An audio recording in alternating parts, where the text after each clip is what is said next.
ఓ చక్కటి ఆత్మీయులైన దైవజనులు మన మధ్య ఉన్నారు.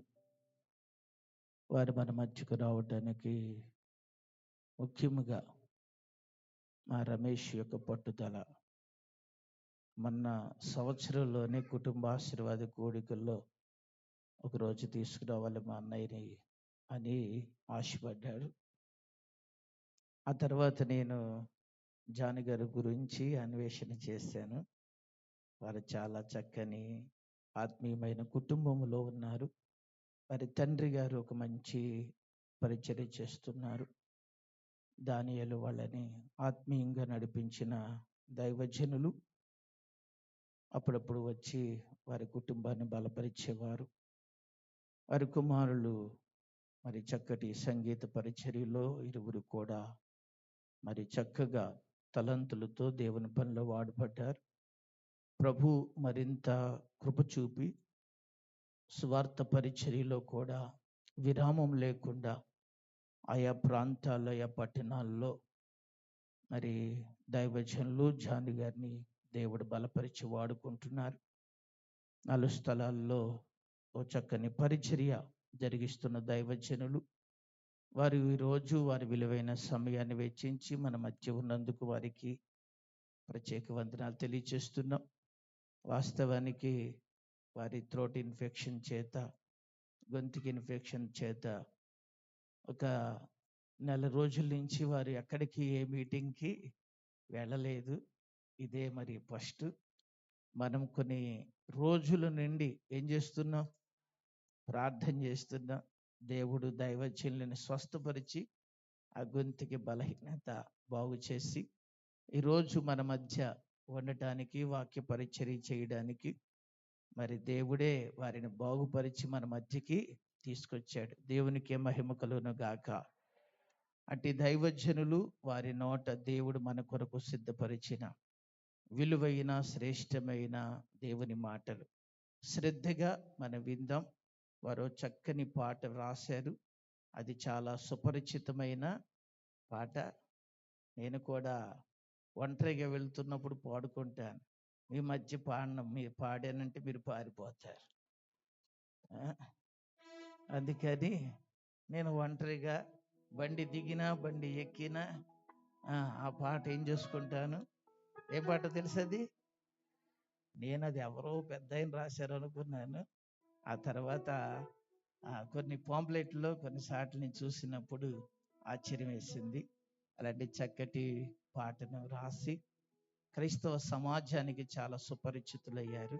అట్టి దైవజనులు విలువైన మాటలు మనం విందాం. ఈ సమయాన్ని దైవజనులు జాని గారికి సమయాన్ని అప్పగిస్తున్నా.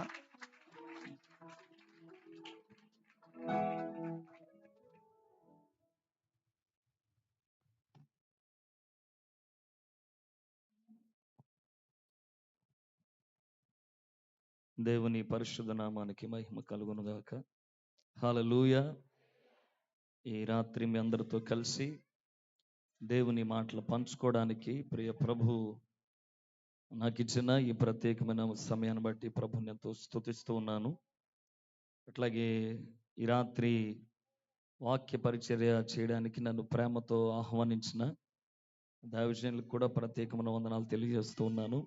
అట్లాగే నా ముందు దేవుని మాటలు పంచుకున్న దైవజనులకు కూడా వందనాలు. ప్రియన్న మోషే గారు కూడా ప్రత్యేకమైన వందనాలు తెలియజేస్తున్నాను. ఈ రాత్రి కూడి వచ్చిన మీ అందరికీ వందనాలండి. ప్రభు మిమ్మల్ని దీవించి ఆశీర్వదించును గాక. చాలా సంవత్సరాల తర్వాత మీ ప్రాంతానికి రావడం జరిగింది. ప్రియులు మా బాబాయ్ గారు దానియేలు గారు కుటుంబాన్ని బట్టి కూడా వారికి ప్రత్యేకమైన వందనాలు తెలియజేస్తున్నాను. ఒక చిన్న వాక్యాన్ని చదువుకుందాం, వాక్యంలోనికి వెళ్ళిపోదాం. లూకా సువార్త 10వ అధ్యాయము 30వ వచనాన్ని చదువుదాం. మనందరికీ చాలా సుపరిచితమైన లేఖనపు వచన భాగాలు చూద్దాం. అందుకు యేసు ఇట్లా నేను ఒక మనుష్యుడు యెరూషలేము నుండి యెరికో పట్టణమునకు దిగి వెళ్ళుచు దొంగల చేతిలో చిక్కెను. వారు అతన్ని బట్టలు దోచుకొని అతన్ని కొట్టి కొర్ర ప్రాణముతో విడిచిపోయిరి. తెరలు వంచుదాం, ప్రార్థన చేద్దాం. వాక్యమయున్న కృపా సత్య సంపూర్ణుడా, ఈ రాత్రి మా మధ్య వర్షించుటకు దిగిరండి. నీ వాక్యములో దాచబడి ఉన్న సారము, జీవము మేమందరము అనుభవించే కృప కలుగునుగాక. అయా, మా ప్రాణాల్ని, మా శరీరాన్ని, మా ఆత్మలన్నిటినీ పరిశుద్ధపరచండి. వాక్యపు వెలుగులో మీరేమై ఉన్నారో, మేమేమై ఉన్నామో తెలుసుకునే కృప మాకు కలుగు చేయండి. మా ప్రాణాత్మ శరీర దేహాలను వాక్యము చేత పరిశుద్ధపరచండి. అయ్యా, ఈ రాత్రి మీరు మహిమనొందాలి, నేను మరుగు చేయబడాలి. నాకు నేనుగా నీకు అప్పగించుకుని చూడగా పరిశుద్ధాత్మడ మీ కార్యాలు జరిగించమని యేసు నామములో అడుగుతున్న మా పరమ తండ్రి, ఆమేన్. చేతులు పైకెత్తి దగ్గరికి వేసేకి అందరము స్తోత్రం చెప్దాం. హల్లెలూయా. మంచిది, తడువు చేయకుండా లేఖనాల్లోనికి వెళ్ళిపోదాం. ఇది చాలా ఆ సుపరిచితమైన వచనాలు, ఇవి క్రొత్తవేమి కాదు. కానీ ప్రభు నా మధ్యలో ఉంచిన కొన్ని విషయాలను నేను మీతో పంచుకుంటాను. పరిశుద్ధాత్ముడు ఆ రీతిలో మనందరితో మాట్లాడును గాక.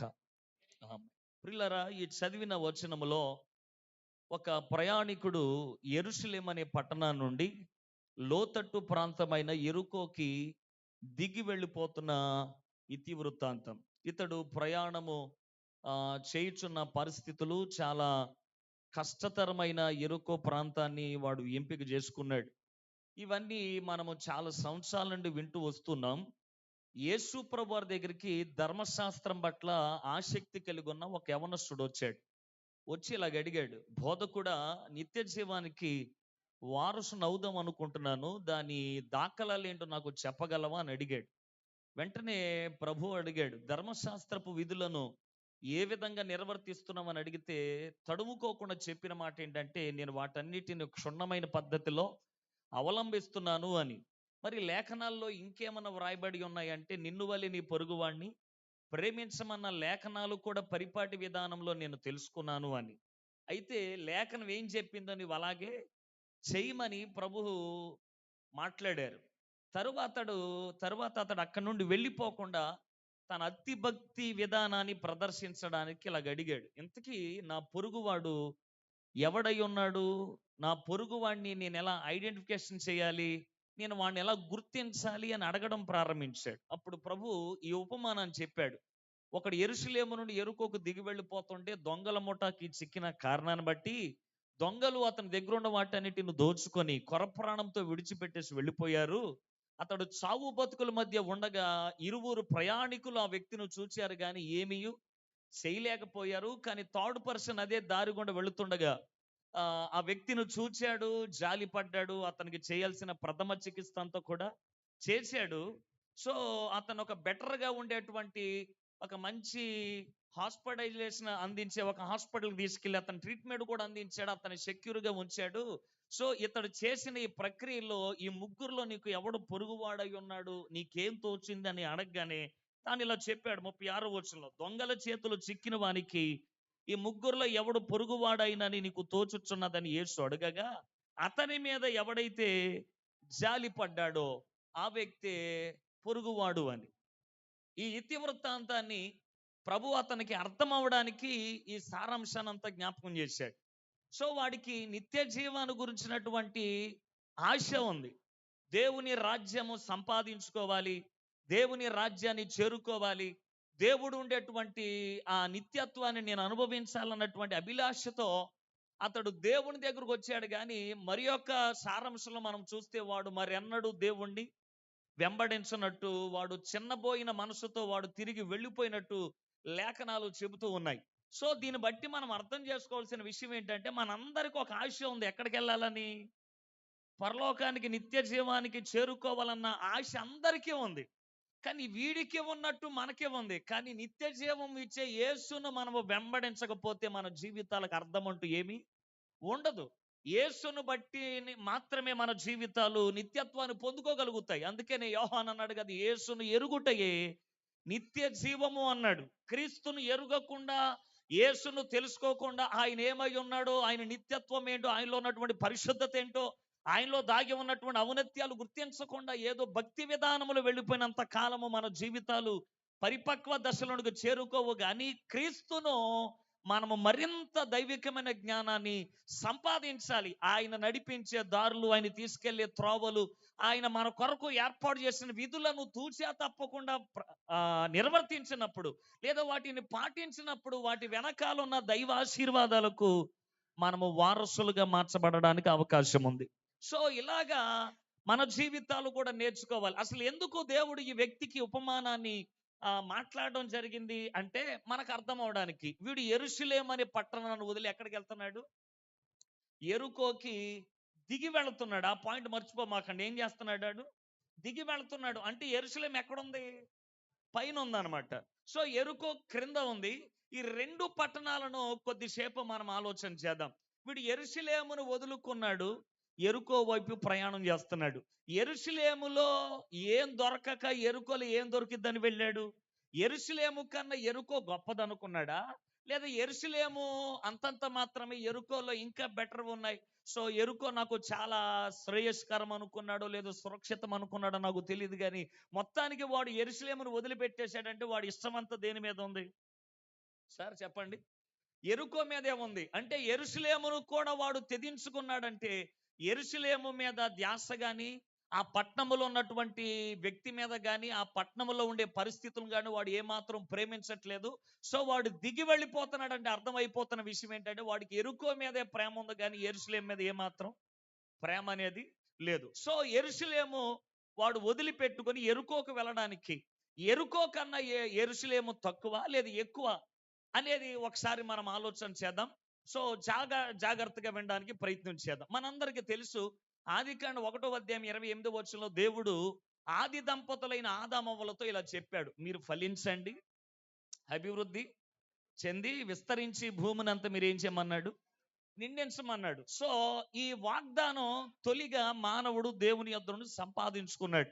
కాలక్రమేణా దేవుని యొక్క వాగ్దానం నెరవేర్చే విషయంలో ఆది దంపతులైన హవ్వ, ఆదాములు విఫలమయ్యారు. సో వారు దేవుని తోటలో నుండి గెంటివేయబడిన తరువాత వాళ్ళలో నుండి మానవ జాతి మరల ప్రారంభించబడింది. సో ఇలాగ ఒకరి తర్వాత ఒకరు భూమి మీద జన్మిస్తూ వారి వారి పరిధిలో బ్రతుకుతున్న కాలంలో కూషుకు ఒక భయంకరమైన కుమారుడు పుట్టాడు. అతడు ఎవరంటే నిమ్రోద్. సో అతడు చాలా పరాక్రమశాలి, చాలా ధైర్యవంతుడు. ఒక మాటలో చెప్పాలంటే ఆ రోజుల వ్యక్తి యొక్క దేహదాడుర్యాన్ని బట్టి, అతడు కలుగున్న బలశౌర్యాలను బట్టి అతనికి ఒక నానుడి ఆ భూమి మీద ఉన్న ప్రజలందరికి వెళ్ళిపోయింది ఏంటంటే ఇతడు యెహోవా ఎదుట కూడా పరాక్రమవంతుడనే బిరుదు వెళ్ళిపోయింది. అంటే దాని అర్థం ఏంటంటే ఇతడు దేవుణ్ణి కూడా గెలవగలిగిన బలాఢ్యుడు, దేవుణ్ణి కూడా బీట్అవుట్ చేయగలిగినటువంటి శక్తిమంతుడు, దేనినైనా ఎదిరించగలుగుతాడు. భూమి మీద ఇంతకు మించిన పరాక్రమశాలి మరెవడు లేడు అనేటువంటి ధోరణి అందరిలో నూరు పోసుకుపోయింది. సో ఇలాంటి పరిస్థితులలో ఈ నిమ్రోద్ ఏం చేశాడంటే తన ఆగడాలకు, చర్యలకు అడ్డు అదుపు లేకుండా ప్రవర్తించడం ప్రారంభించాడు. అతడు ఇలాగ అనుకున్నాడు, సో దేవుడేమో ఫలించమన్నాడు, అభివృద్ధి చెందమన్నాడు, విస్తరించమన్నాడు. భూమి ఏమి బెత్తిలేదు, ఇది చాలా వైశాలముతో నిండుకొని ఉన్నది. సో ఈ భూమిని అంతా నిండించాలంటే మన తరం కాదు. సో మనం ఏం చేద్దామంటే అభివృద్ధి చెందడం పక్కన పెడితే ముందు ఆకాశానంటే గోపురాలు కడదామన్నటువంటి దురహంకార చర్యలకు పూనుకున్నాడు ఈ నిమ్రోద్.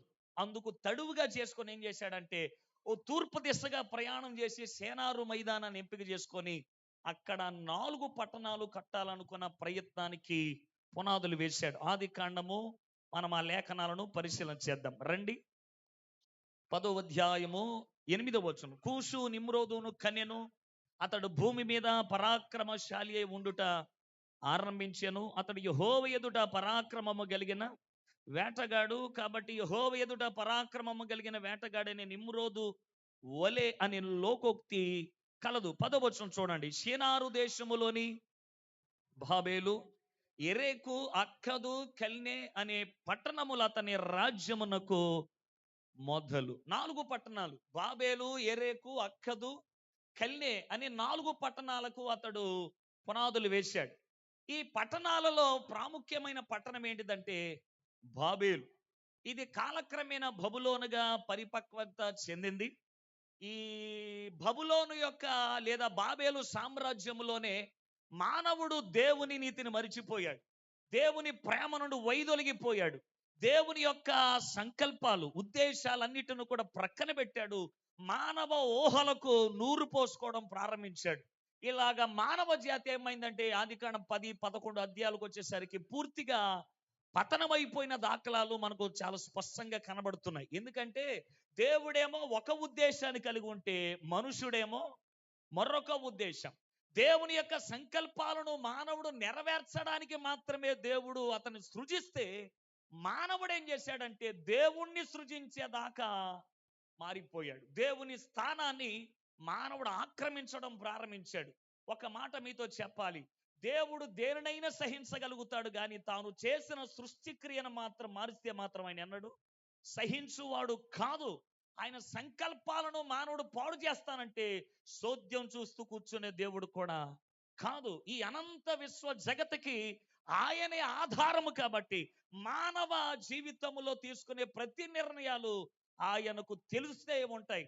ఆయనకు ఎరుకై ఉన్నది ఏది ఈ భూమి మీద లేదు. కనుక ఇలాగ మానవ జాతి పతనమైపోవడం, ఈ మానవ జాతిని దేవుని యొద్ద నుండి తన వైపు మల్లుకున్న నిమ్రోదు ఆగడానికి దేవుడు ముగింపు పలకాలనుకున్నాడు. కాలక్రమేణా భూమి మీద ఒక రాజు ఉద్భవించాడు. అతను ఎవరంటే షాలేము రాజు. ఆ పట్టణానికి పరిపాలకుడుగా ఉన్నాడు. అతడి గురించి బైబిల్ ఏం చెప్తుందంటే మెల్కీషెదెకు అనబడిన యాజకుడు గురించినటువంటి దాఖలాలు మనకు కనబడతాయి.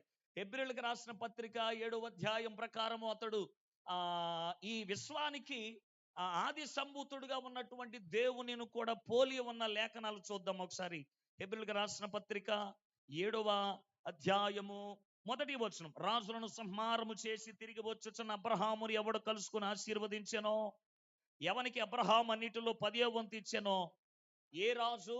ఆ షాలేము రాజు మహోన్నతుడగు దేవుని యాజకుడునైన మెల్కీషెదెకు నిరంతరము యాజకుడుగా ఉన్నాడు. క్రింద లైన్లోకి వద్దాం. అతడు తండ్రి లేనివాడును, తల్లి లేనివాడును, వంశావళి లేనివాడును, జీవిత కాలమునకు ఆది అయినను జీవమునకు అంతమైనను లేనివాడయ్యుండి దేవుని కుమారుణ్ణి పోలి ఉన్నాడు అన్న సారాంశాన్ని పౌలు గారు మనకు చాలా అద్భుతంగా తెలియజేశారు. అవును, మెల్కీషెదెకు కనబడిన యాజకుడు పాడైన ప్రజలను మరలా దేవుని వైపు త్రిప్పడానికి ఆ రోజుల్లో దేవుని యొక్క యాజకత్వాన్ని పుణికిపుచ్చుకున్నటువంటి వ్యక్తి. ఇతడు యేసుక్రీస్తును కూడా పోలి ఉండడం. చాలా మంది వాదన 2 రకాలుగా ఉంది. ఈయన ఆ రోజుల్లో రాజు అని, మరి కొంతమంది ఈయన యేసుక్రీస్తుగా కూడా ఉద్భవించాడని. ఎనీహౌ ఏదైనా సరే ఆయన పాడైన సమాజాన్ని చూస్తూ ఊరుకోలేదు, కానీ ఏదో ఒక వ్యక్తి ద్వారా మరలా సమాజాన్ని నూతనంగా మార్చాలన్నటువంటి ఆలోచన విధానం చాలా గొప్ప విషయం. ఎందుకంటే దేవుడు తన పిల్లల్ని తిరిగి తన వైపు త్రిప్పుకోవడానికి, లేదా పాడైన పరిస్థితులను మరల తిరిగి ఫలభరితంగా చేయాలన్నటువంటి దైవ సంకల్పాలు చాలా గొప్ప శోచనీయం. ఇలాగే మెల్కీషెదెకు ద్వారా ప్రజలు దేవుని గురించిన జ్ఞానాన్ని మరలా సంపాదించుకున్నారు. సో అబ్రహాము యొక్క సమకాలీకుడిగా ఉన్నటువంటి మెల్కీషెదెకు దేవుని యొక్క నీతి బోధలు, ప్రజలు మరలా సమాధానాన్ని ఎలా పొందుకుంటారో బలుల ద్వారా దేవుని యొద్దకు మరలా చేర్చినటువంటి ఇతివృత్తాంతం మెల్కీషెదెకు ద్వారా జరిగింది. అయితే నిమ్రోదు రాజ్యంలో ప్రజలు చెడిపోయిన కాలంలో మెల్కీషెదెకు బోధల చేత ప్రజలు మరలా దైవనీతిని సంపాదించుకున్నారు. మరలా దేవుని సమాధానం వైపు వారు తిరగడం ప్రారంభించారు. ఇదిగో ఇలాగా నిమ్రోదు రాజ్యము మెల్లిమెల్లిగా ఫాల్ డౌన్ అవడం ప్రారంభించింది. ఈ మెల్కీషెదెకు కట్టిన ఈ షాలేము రాజ్యంలో ప్రజలు విస్తరించబడుతూ వచ్చారు. ఈ మెల్కీషెదెకు అనబడిన ఈ రాజు ఉన్నాడే, ఈయన పర్వతాల మీద ఒక పట్టణాన్ని కట్టాడు. ఆ పట్టణము పేరు షాలేము పట్టణము. చెప్పండి ఏంటిది? షాలేము అనబడిన. షాలేము అంటే అర్థం ఏంటి? సమాధానము లేదా నీతి, రైటోస్నెస్ అనేది మనకు అక్కడ అగుపరచబడుతుంది. దేవుని నీతి, దేవుని సమాధానము ముంగుర్తుగా ఉండడానికి పట్టణాన్ని కట్టాడు మెల్కీషెదెకు అనబడినటువంటి యాజకుడు. అయితే ఇది పర్వతాల మీద కట్టాడు. ఈ దైవ బోధలు విన్నటువంటి ప్రజలు మరలా ఏం చేశారంటే నిమ్రోదును విడిచిపెట్టి దేవుని మాటల కోసం పరుగులెత్తుకుంటూ వచ్చారు. ఇలాగా చెదిరిపోయిన సమాజం మరలా దేవుని మాటల చేత ఆకర్షించబడి ఈ షాలేము పట్టణానికి వారసులుగా మార్చబడిన దినాలు. సో ఈ పట్టణాల మీద ఉన్నటువంటి ప్రజలు విస్తరించబడుతున్నారు. ఈ కొండల మీద అనగా షాలేము అనబడిన పట్టణము పర్వతాల మీద కడితే దాని క్రింద చిన్న చిన్న చిన్న పల్లెలు కూడా ఉండే వీటిని ఏరు లేదా యారు అనబడిన పల్లెలు కూడా పిలువబడుతూ వచ్చేవి. సో బైబిల్ పండితులు చెప్తున్నట్టుగా సో ఈ కొండ క్రింద యారు లేదా ఏరు అనబడినటువంటి ఈ పల్లెలు పట్టణాల మీద ఉన్నటువంటి షాలేము పట్టణస్థులు పిల్లారా ఈ మెల్కీషెదెకు అనబడిన యాజకుని ద్వారా మరలా దేవుని సమాధానాన్ని తిరిగి పొందుకున్నారు.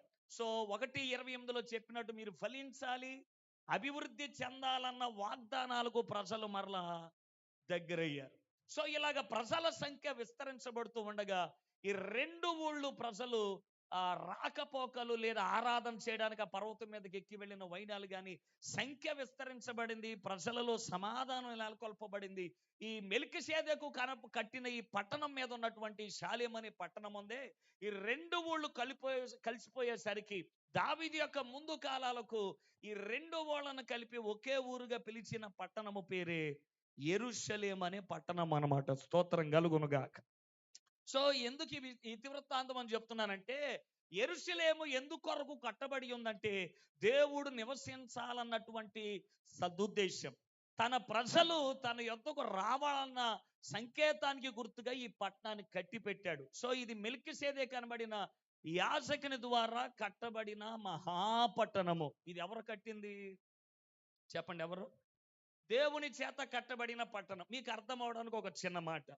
భారతదేశంలో పేరు మోసిన కొన్ని పట్టణాలు కట్టడాలు ఉన్నాయి. అందులో చార్మినార్ ఒకటి, తాజ్ మహల్ కూడా ఒకటి. ఇలాగ కొంతమంది రాజులు తమ ఉనికిని కలిగి ఉండడానికి కట్టిన పట్టణాలు. సో భూమి మీద ఏ పట్టణం అయినా సరే ఎవరితో కట్టబడింది? మనుషుల చేత మాత్రమే కట్టబడింది. కానీ భూమి మీద ఒకే ఒక పట్టణము దేవుని చేత కట్టబడింది, అది యెరూషలేం అనే పట్టణము. హల్లెలూయా. అది దేవుని కట్టడం, అది దేవుని స్వహస్తాలతో నిర్మించుకున్న అద్భుతమైన దర్బార్, అది ఆయన నివసించడానికి. సో యెరూషలేము సమాధానానికి నీతి కొరకు నిర్మించబడిన పట్టణాలు. చాలా మంది ఏమనుకుంటారంటే, హైందవ సహోదరులు కూడా ఏమంటున్నారంటే, క్రైస్తవ వ్యతిరేకులు, యేసు ప్రభువారు నిన్నగాక మొన్న వచ్చినాడు, ఆయన చరిత్ర అంతా కూడా 2000కు సంబంధించిన చరిత్రే, అంతకు ముందు లేరు కదా. సో ఈ భారతదేశపు చరిత్ర నకళ్ళ ప్రకారం చాలా వేల కోట్ల సంవత్సరాల నుండి ఉన్నారు కదా. సో నిన్నగాక మొన్న వచ్చినాడు, మాకు దేవుడు ఎలాగవుతాడన్న వాదన కూడా చాలా మందికి ఉంది. దేవుడు అనేవాడు నిన్నగాక మొన్న వస్తే దేవుడు అవడం నిజానికి. యేసు ప్రభువారు 2000 సంవత్సరాలకి సంబంధించిన వాడు అని అనుకోవడం పొరపాటే. ఎందుకు ఈ మాట చెప్తున్నానంటే మీకు అర్థం అవడానికి. యేసు ప్రభువారు ఈ భూమి మీదకి వచ్చి ఎన్ని సంవత్సరాలు అయింది? 2025 సంవత్సరాలైంది. అంతకుముందు లేడా? మీకు 5:2 చదవండి ఒకసారి. బెత్లెహేము ఎఫ్రాతా యూదా ప్రధానులలో అల్ప గ్రామమైనను ఇశ్రాయేలును నా పిల్లని ఏలబోవాడు నీలో నుండి వచ్చును. ఆ తర్వాత లైన్ 5:2 త్వరగా. తర్వాత కింద లైన్ చదవండి. పురాతన కాలము మొదలుకొని శాశ్వత కాలము వరకు ఆయన ఏమవుతూ వచ్చాడంట? ప్రత్యక్షమవుతూ వచ్చాడంట. ఏ కాలము నుండి? పురాతన కాలము నుండి. మాట్లాడాలి కొంచెం గట్టిగా. ఏ కాలము నుండి సార్?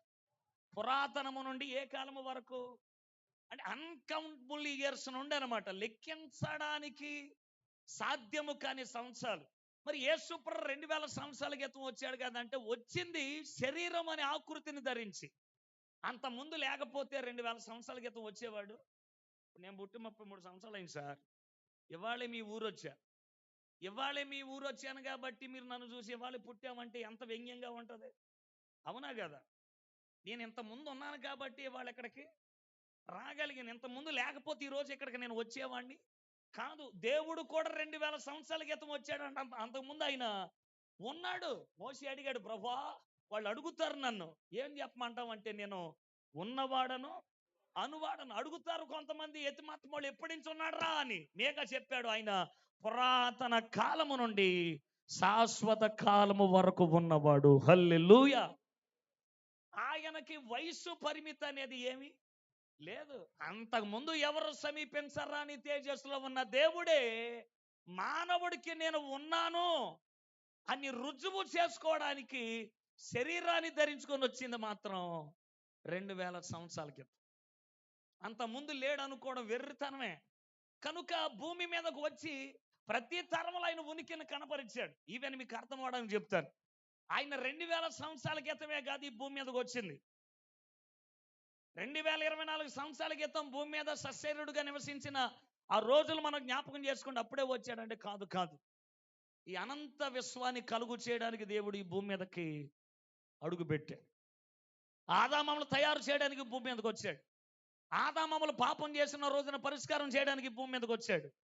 హేబేలును కయ్యను చంపేసిన రోజున భూమి మీదకి దిగొచ్చి కయ్యను కాలర్ పట్టుకుని అడిగాడు, ఎందుకు చంపేవరని. అడిగాడా లేదా? మాట్లాడరే. ఆ తర్వాత హానోకుతో నడవడానికి దేవుడు వచ్చాడు. నోవహుతో ఓడను కట్టించడానికి భూమి మీదకి వచ్చాడు. అబ్రహాముకు వాక్యమై ప్రత్యక్షం అవ్వడానికి దిగొచ్చాడు. ఇస్సాకును మోరియా పర్వతం మీద కలుసుకోవడానికి వచ్చాడు. ఒక రాత్రంతా ఎబ్బోకు రేవు దగ్గర యాకోబుతో పెనుగులాడడానికి వచ్చాడు. హోరేబు కొండ మీద, సేనాయి పర్వతాల మీద ఓ మనుషునితో మాట్లాడినట్లు ఆయన మాట్లాడడానికి కూడా భూమి మీదకి దిగి వచ్చాడు. స్తోత్రం కలుగునుగా. హల్లెలూయా. ఇప్పుడు వచ్చాడు అప్పుడు వచ్చాడని చెప్పడానికి కాదు, చాలా పర్యాయాలు భూమి మీద అడుగు పెట్టిన దాఖలాలు ఉన్నాయి. ఏదో 2000 సంవత్సరాల క్రితమే కాదు ఆయన అడుగు పెట్టింది. ఇలా చెప్పుకుంటూ వస్తే చాలా పర్యాయాలు ఆయన భూమి మీద అడుగు పెట్టాడు. తన ఉనికిని రుజువు పరుచుకుంటూ వచ్చాడు. ఎంతగా మించిన నిదర్శనం మరి ఏ దేవుడు ఏ ప్రపంచానికి ఏ జనానికి ఇలాగ అందించలేదు కూడా. అందుకు మనము గర్వించాల్సిన దేవుని పిల్లలు. హల్లెలూయా. సో ఇలాగా దేవుని పిల్లలు మరలా టర్న్ అయ్యి దేవుని నీతిని సంపాదించాల్సిన క్షణాలు. సో ఇప్పుడు యెరూషలేము గురించి కొద్దిగానే అర్థమైంది అన్న వాళ్ళు స్తోత్రం చెప్పండి. హల్లెలూయా. సో ఇది మెల్కీసెదెకు ద్వారా కట్టబడిన పట్టణం.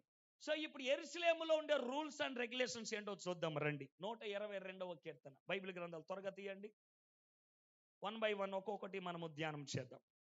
122వ కీర్తన 2వ వచనం చదువుదామా? యెరూషలేమా, మా పాదములు నీ గుమ్మములలో నిలుచుచున్నవి. యెరూషలేమా, బాగుగా కట్టబడిన పట్టణము వలె నువ్వు కట్టబడి ఉన్నావు. ఇశ్రాయేలీయులకు నియమింపబడిన శాసనమును బట్టి. ఓకే, వారి గోత్రాలు, అదిగో స్పెసిఫిక్ అక్కడ చూడండి. యెహోవా గోత్రములో అక్కడికి ఏం చేయమన్నాడు? ఎక్కి. మరి ఈ అయ్యగారు ఏం చేస్తున్నాడు? మాట్లాడాలి. లేఖనం ఏం చెప్తుంది? ఎక్కి వెళ్ళమంది. కానీ ఈడు యెరూషలేము కట్టబడినంత బాగుగా మరి ఏ పట్టణం చెప్పాను ఇంతకుముందు. అది ఎవరి పట్టణం అని చెప్పాను? దేవుడే కట్టుకున్న అద్భుతమైన పట్టణం. ఓకే. సో ఈ పట్టణంలో ప్రతి వాని పాదాలు ఉండాలన్నది లేఖనం.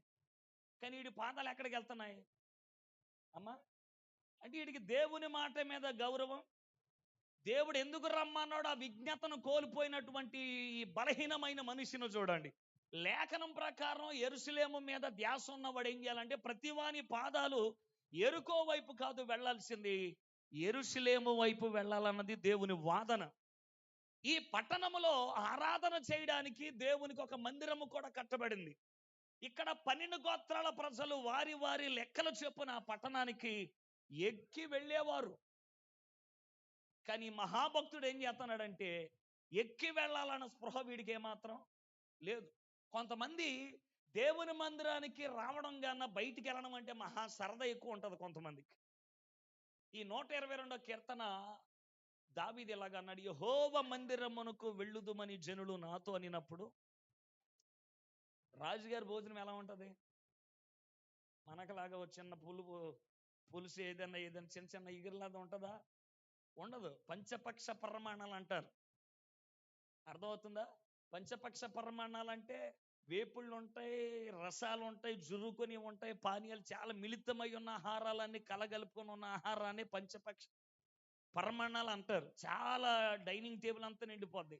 అంత ఆహారం రాజుగారు తినాలంటే చాలా టైం పట్టింది పరివారంతో. ఇలాంటి రాజదర్బార్లో రాజభోజనం చేస్తా ఉంటుంటే ఇశ్రాయేలు సర్వ సమాజం యెరూషలేముకి వెళుతున్నారంట. ఆ రోజు కోలాహలంగా పాటలు పాడుకుంటూ యాత్ర కీర్తన. దావీదు అన్నాడంట, ఏంట్రా జనాలు ఏదైనా జరిగిందా ఏంటంటే పరిగెత్తుకొని వచ్చి వీళ్ళు అడిగారు, సార్ ఎక్కడికి వెళ్తున్నారు పాటలు పాడుకోనని రాజ పరివారం అడిగితే మేము యెహోవా మందిరానికి వెళుతున్నామని చెప్పారంట. పరుగు పరుగున వచ్చి ఆ రాజ సంరక్షకుడు దావీదుతో చెప్పాడు, అయ్యా 12 గోత్రాల ప్రజలు కలిసి తమ దేవుణ్ణి ఆరాధన చేయడానికి యెరూషలేముకు వెళుతున్నారంట. హల్లెలూయా. ఆ మాట చెప్పగానే దావీదు తిని అన్నం వదిలేసి వారితో పాటు కలిసి పాట పాడాడు. యెహోవా మందిరానికి వెళుతున్నామని చెప్పినప్పుడు నా హృదయం స్తోత్రం కలుగునుగాక. కొంతమందికి మందిరానికి వెళ్తున్నామంట, మీరు వెళ్ళండి మీ వెనకాల వస్తామని బ్యాచ్. కొంతమంది ఆదివారాలే తగలాడుతుంటారు, పండగలకే పబ్బాలకే.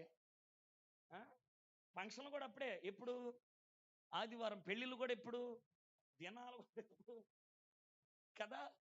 ఆదివారం ఎవరిది? ఇప్పుడు రేపో మాపు శుక్రవారాన్ని మారుతారంటున్నారు, చూసారా స్టేట్మెంట్? ఆదివారం సెలవు తీసి దేనికి మారుస్తారంట? అప్పుడు ఉంటాయి గింజేదో పొట్టేదో. ఎప్పుడు అనుకూలంగా ఉండదు. రానున్న దినాల్లో ఎంత సుఖవంతమైన భక్తి జీవితాలు ఉండవు. కాలాలు ఏమైనా సరే భక్తి ఎప్పుడు భక్తిగానే ఉండాలి, కానీ కాలాలను బట్టి పరిస్థితులు బట్టి మారిపోవడానికి అసలు ఏమాత్రం విలువ లేదు. అరే దేవుని మందిరానికి వెళదామని జనులు 12 గోత్రాల మంది వెళ్తుంటే, మరి ఈడు ఏ గోత్రం నాకు తెలియదు కానీ ఈడు అందరి ఇటు వెళ్తున్నాడు. అంటే లోకం ఎటువైపు వెళ్తుందో అటువైపు వెళ్తున్నాడు.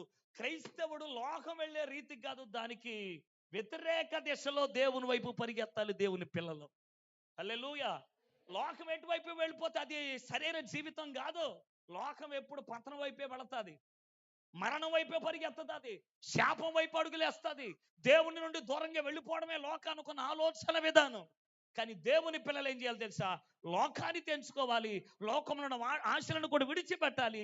దేవుడు ఎక్కడికి వెళ్ళమంటే, దేవుడు ఎక్కడుంటే అక్కడికి దేవుని పిల్లలు పరిగెత్తుకుని వెళ్ళిపోవాలి. అది నిజ విశ్వాస జీవితానికి నిదర్శనాలు. కానీ వీడేం చేస్తున్నాడంటే, అందరూ వెళ్ళే దారి వెళ్ళట్లే, వీడు ఒక దారి ఏర్పాటు చేసుకున్నాడు. ఆరాధన చేయడానికి వీడు దేవుని వద్దకి రావట్లా. చిత్రమైన విషయం ఏంటో తెలుసా? ఈ మాట చెప్పడానికి నేను కూడా చాలా బాధపడుతున్నాను. కొంతమంది వస్తారు కానీ కూర్చుంటారు అంతే విగ్రహాల్లాగా. ఆ లోపల నుండి ఎటువంటి ప్రతిస్పందన దేవుని వైపు ఉండదు.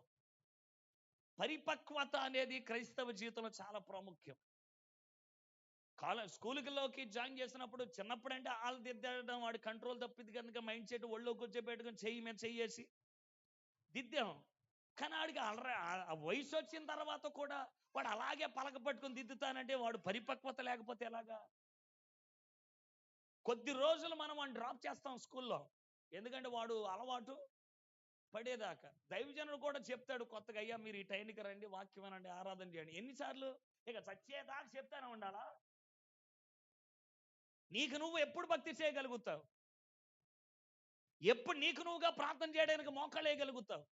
ప్రార్థన చేయమని చెప్పాలి, పాటలు పాడమని చెప్పాలి, చప్పట్లు కొట్టమని చెప్పాలి, చేతులు ఎత్తండి అని చెప్పాలి, మోకరించండి అని చెప్పాలి.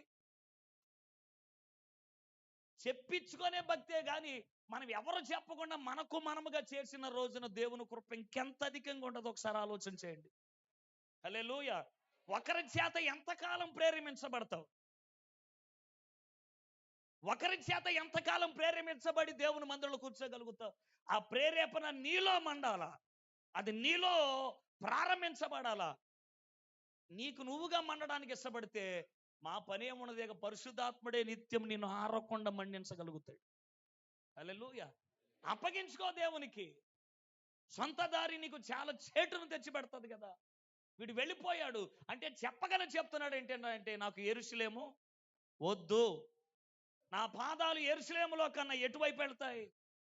చాలా మంది పాదాలు ఎటువైపు వెళ్తున్నాయి? మీ పాదాలు ఎక్కడ మోపడానికి ఇష్టపడుతున్నారు? దేవుని గడప తొక్కడానికి కొన్ని పాదాలకు చిన్నబోతున్నాయి. వాయ్, దేవుని గడప కన్నా ఏ గడప గొప్పది అనుకుంటున్నావు? దేవుని సన్నిధి కన్నా ఎవరితో ఉండడం భాగ్యం అనుకుంటున్నావు? కోరహ పిల్లలుగా అంటున్నారు, భక్తిహీనులతో నివసించుట కంటే నీ మందిరావరణములో ఒక్క దినము గడుపుట. భక్తిహీనులతో ఉండుట కంటే, పోకిరి మాటలు మాట్లాడే వాళ్ళకంటే, సమయాన్ని దుర్వినియోగపరిచే వాళ్ళతో ఉండే కన్నా నీ గడప కమ్ముల దగ్గర కూర్చొని కొద్దిసేపు నీ ముఖాన్ని చూడటం మాకు మించిన భాగ్యం మరొకటి లేదయ్యా. ఎంత ఆశ! 84వ కీర్తన రాసిన ఆ భక్తులు ఇలా చెప్తున్నారు కదా, మా ప్రాణాలు మా శరీరాలు ఆనందముతో కేకలేస్తున్నాయి. పండు ముసలోళ్ళ ముగ్గురు కాదే, వయసు మళ్ళిన వాళ్ళ అంతకు మించి కూడా కాదు. తల్లిదండ్రులు లేని పిల్లలు ఎంత చెడిపోవచ్చు అంత చెడిపోయే వయసు వాళ్ళది. అరే ఇది తప్పురా, అది చేయకూడదని చెప్పడానికి తల్లిదండ్రులు ఎవరు లేరు. కోరహు లేడు, కోరహు భార్య కూడా లేదు. ముగ్గురు పిల్లలు, అసీరు, ఎల్కాన్, అబియాసాబ్ అని ఈ ముగ్గురు పిల్లలు దూరంగా సమాజానికి బ్రతుకుతా ఉన్నారు. తండ్రి చేసిన దోషం పిల్లల్ని సమాజానికి దూరం చేసింది. దేవుని కృప వల్ల బ్రతికారు, బలిపీఠ కొమ్ములను పట్టుకొని. కాలక్రమేణ వారికి ఒక ఆశ ఉంది, ఏంటంటే వారికిలాగా మేము కూడా ప్రత్యక్షపు గుడారాన్ని సమీపించాలి, మేము కూడా దేవుని బలిపీఠం దగ్గర మా జీవితాలు అర్పించాలి, మేము కూడా మా శరీరాల ద్వారా దేవుణ్ణి మహిమపరచాలి. ఆశ, అభిలాష, ఆశ చావకుండా ఇంకా పెంచుకొని ఎలా గడుగుతున్నారు. మా శరీరాలు, మా హృదయాలు కేకలేస్తున్నాయి ప్రభు నీ కోసం అని. మీ శరీరాలు వేటి కోసం కేకలేస్తున్నాయి? మీ హృదయాలు వేటి కోసం రెంకెలేస్తున్నాయి? ముసలోళ్ళు కాదు, ఏదో భక్తి సామరస్యాన్ని పునుకు పుచ్చుకొని దేవుడో దేవుడు బ్రతకడానికి నిండు యవన ప్రేమలో ఉన్న పిల్లలు శరీరాన్ని అపవిత్రపరుచుకొని శరీరము ద్వారా దేవునికి హేయమైన క్రియలు జరిగించుకుంటూ లోకంలో కలిసిపోవలసిన ముగ్గురు పిల్లలు తమ శరీరాలతో దేవుని దగ్గరకు వచ్చేలాగంటున్నారు. ఈ శరీరాలు పాపం కోసం కాదయ్యా కేకలేసేది, నిన్ను చూడాలని మా హృదయాలు కేకలేస్తున్నాయి. హల్లెలూయా. ఈ రాత్రి దేవుని ముందు నీ అంతరంగం, నీ హృదయం ఏ విధంగా ఉందో ఒకసారి ఆలోచించే. వేటి కోసం రంకిలేస్తున్న, వేటి కోసం ఆలోచన నీ హృదయాలు, నీ శరీరాలు. దేవుని సన్నిధి యొక్క విలువ అర్థమైన వాడు మరొకటి దగ్గర కూర్చోవడానికి ఏమాత్రం ఇష్టపడడు. మార్తా మరియలు చూడు, మరియకి ఒక విధమైన మైండ్ సెట్ ఉంది, మార్తకేమో మార్త మైండ్ సెట్ అంటే ఎప్పుడు వస్తాడుగా మా ఇంటికి, ఎవడు కొంపలో ఉండడు, మా కొంపలోనే ఉంటాడు. ఎవరు ఊడికి వెళ్ళి మా ఇంట్లోనే ఉంటాడు, ఎప్పుడైనా ఉండొచ్చులే వంటగది. కానీ మరియా ఎప్పుడు వస్తాడు కాదు, వచ్చిన సమయాన్ని నేను సద్వినియోగం చేసుకోవాలి. హల్లెలూయా. మరలా ఈ కృప నాకు దొరకదేమో, ఇలాంటి సమయాన్ని నేను అనుభవించలేనేమో, పనులు అన్ని ప్రక్కన పెట్టింది, ఆయన పాదాల దగ్గర కూర్చుంది. హల్లెలూయా. ఏమి ఆధ్యాత్మికమైన పరిపక్వత ఒకసారి ఆలోచన చేయండి. ఒక మాట చెప్పనా, దేవుని పాదాల దగ్గర కూర్చున్నవాడు మనుషుల పాదాల దగ్గర కూర్చోడు. అర్థమైంది నేను చెప్పింది? దేవుని పాదాల దగ్గర కూర్చున్నవాడు ఎవరి పాదాల దగ్గర కూర్చొనేవాడు? దేవుడు మనుషుల పాదాల దగ్గర కూర్చొనేవాడు. ఆయన తలలు పైకెత్తే దేవుడు ఆయన. హల్లెలూయా. నువ్వు మనుషుల కాళ్ళ దగ్గర కూర్చున్నావంటే దేవుడు కాళ్ళు నీకు ఇంకా అర్థం కాల. యాకోబు బై బర్తే అన్న కాళ్ళు పట్టుకోవడం అలవాటు చిన్నప్పటి నుండి, కడుపులో నుండే. కానీ చావు ఎదురైన తర్వాత అర్థమైంది ఏంటంటే మనుషుల కాళ్ళు కాదు నాకు కావాల్సింది, దేవుని కాళ్ళు. అందుకని ఏశావు కాళ్ళు ఎప్పుడైతే వదిలేశాడో అప్పుడే దేవుని కాళ్ళు అతనికి కనబడ్డాయి. ఇక తిరుగులేని ఆధిపత్యం సంపాదించాడు కదా యాకోబు. సేమ్ మన జీవితాల్లో కూడా అంతే. మన పాదాలు ఎటువైపు వెళుతున్నాయి, చివరికి రిజల్ట్ కూడా అలాగే ఉంటుంది. ఈ వ్యక్తి చూడండి, దేవుని సన్నిధిలో ఉండకుండా వెళ్ళిపోయాడు. యెరూషలేము చాలా సురక్షితమైనది. మీరు ఇంటికి వెళ్ళాక 122వ కీర్తన చదువుకోండి. ఈ పట్టణంలో ఉన్నంత క్షేమము, ఈ నగరంలో ఉన్నంత నెమ్మది మరి ఏ పట్టణంలో లేదు. ఇంకొక విషయాన్ని కూడా నేను చెప్తాను. చాలా యెరూషలేము గురించి ఇంకొక విషయం మరలా ఏంటంటే, యెరూషలేము ఎవరిది? దేవునిది. ఇది ఎవరు కట్టింది? యెరూషలేములో ప్రతివాని పాదాలు నిలవబడాలి. ఆరాధన చేయడానికి పట్టణానికి ఏం చేయాలి? ఎక్కి వెళ్ళాలి కదా. యెరూషలేము ఎంత పర్టికులర్గా గొప్పదని ఎందుకు చెప్తున్నానంటే 132వ కీర్తన కూడా ఒకసారి చదువుదాం. 132, 13, 14 వచనాలు ఒకసారి ధ్యానం చేయండి.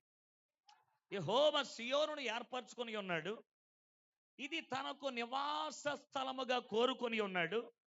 ఇది నేను కోరిన స్థానము, ఇది నిత్యము నాకు విశ్రమ స్థానముగా ఉండును. ఇదిగో యెరూషలేములోనే నేను నివాసము చేసేదను, ఆహారమును నేను నిండారులుగా దీవించాను, బేదల ఆహారముతో తృప్తిపరచబడేది. 132వ కీర్తన ప్రకారం కూడా యెరూషలేము దేవుడి నివాసము చేయడానికి కోరుకున్న స్థలం అది. చెప్పండి, ఎవరు కోరుకున్నది? మాట్లాడాలి వెనుకున్న వాళ్ళు కూడా. ఎవరు కోరుకున్నది?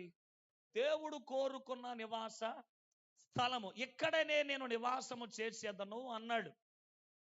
ఈ పట్టణంలో నాతో పాటు ఎవరైనా ఉండాలి అని అనుకుంటే వాడు ఒకవేళ కడు పేదవాడైన ఆ రాత్రి ఆకలితో పడుకొనివ్వను, ఈ పట్టణాన్ని ఆహారముతో నిండారులుగా దీవించాను అన్నాడు. హల్లెలూయా.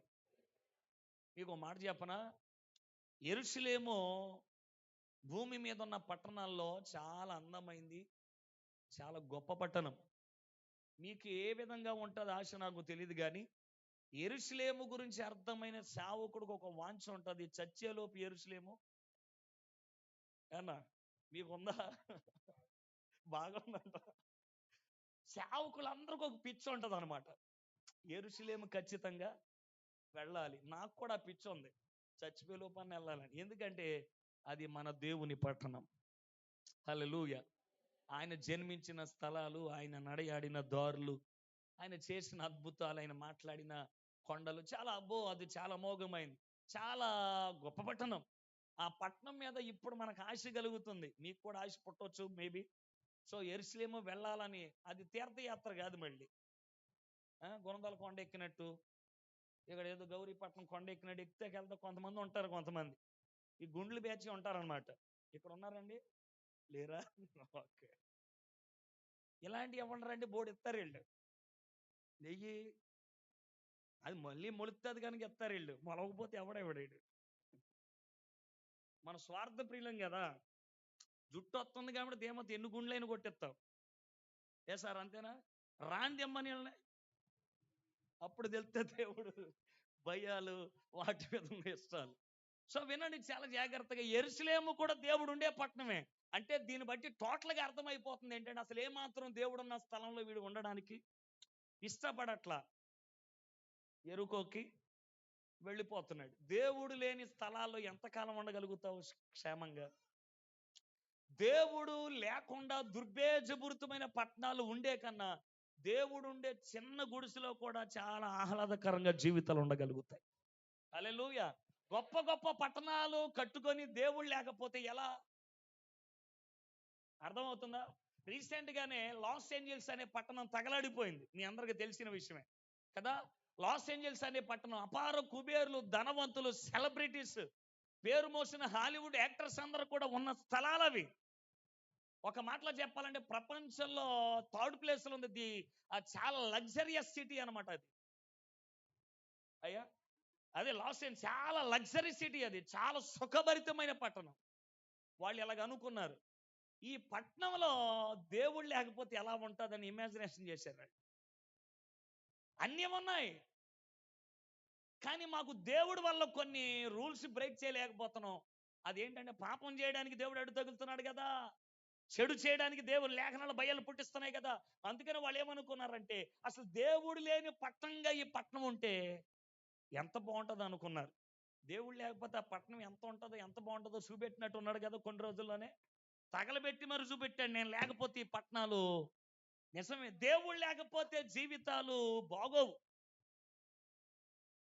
దేవుడు ఉండాలా. దేవుడు ఉంటేనే జీవితాలు ఎంతైనా ఆశీర్వాదకరం. పాత పాట ఒకటి ఉంటుంది, హే ప్రభు యేసు, వచ్చే పాట పాడండి. హే ప్రభు యేసు, హే ప్రభు దేవ సుత, సిల్వదరా పాప శాంతికర. హే ప్రభు యేసు, హే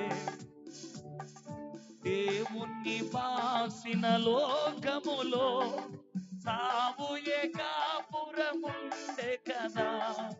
దేవుణ్ణి బాసిన లోకములో సావు ఏకాపురముండే కదా. దేవునితో సఖ్యంబును జగతికి నీవి నిడితివి కదా. సిల్వదరా పాపహర శాంతికర. హల్లెలూయా. అప్పుడప్పుడన్నా చేతులు పైకి ఎత్తాడు, ఎందుకంటే పట్టణంలో ఎలాగో లేపలేరు కదా, కనీసం ఎలాగన్నా లేపవచ్చు. వినండి చాలా జాగ్రత్తగా, దేవుణ్ణి బాసిన లోకములోనంట చావు కాపురం ఉంటుందంట. ఏం రాశాడు ఏబి మాస్లమన్ గారు? దేవుడు లేని సమాజం, దేవుడు లేని కుటుంబాలు, దేవుడు లేని ఊళ్ళైనా జీవితాలైనా దేనితో కప్పబడి ఉంటాయంట? మరణంతో. అంటే యెరూషలేములో ఎవరున్నారు?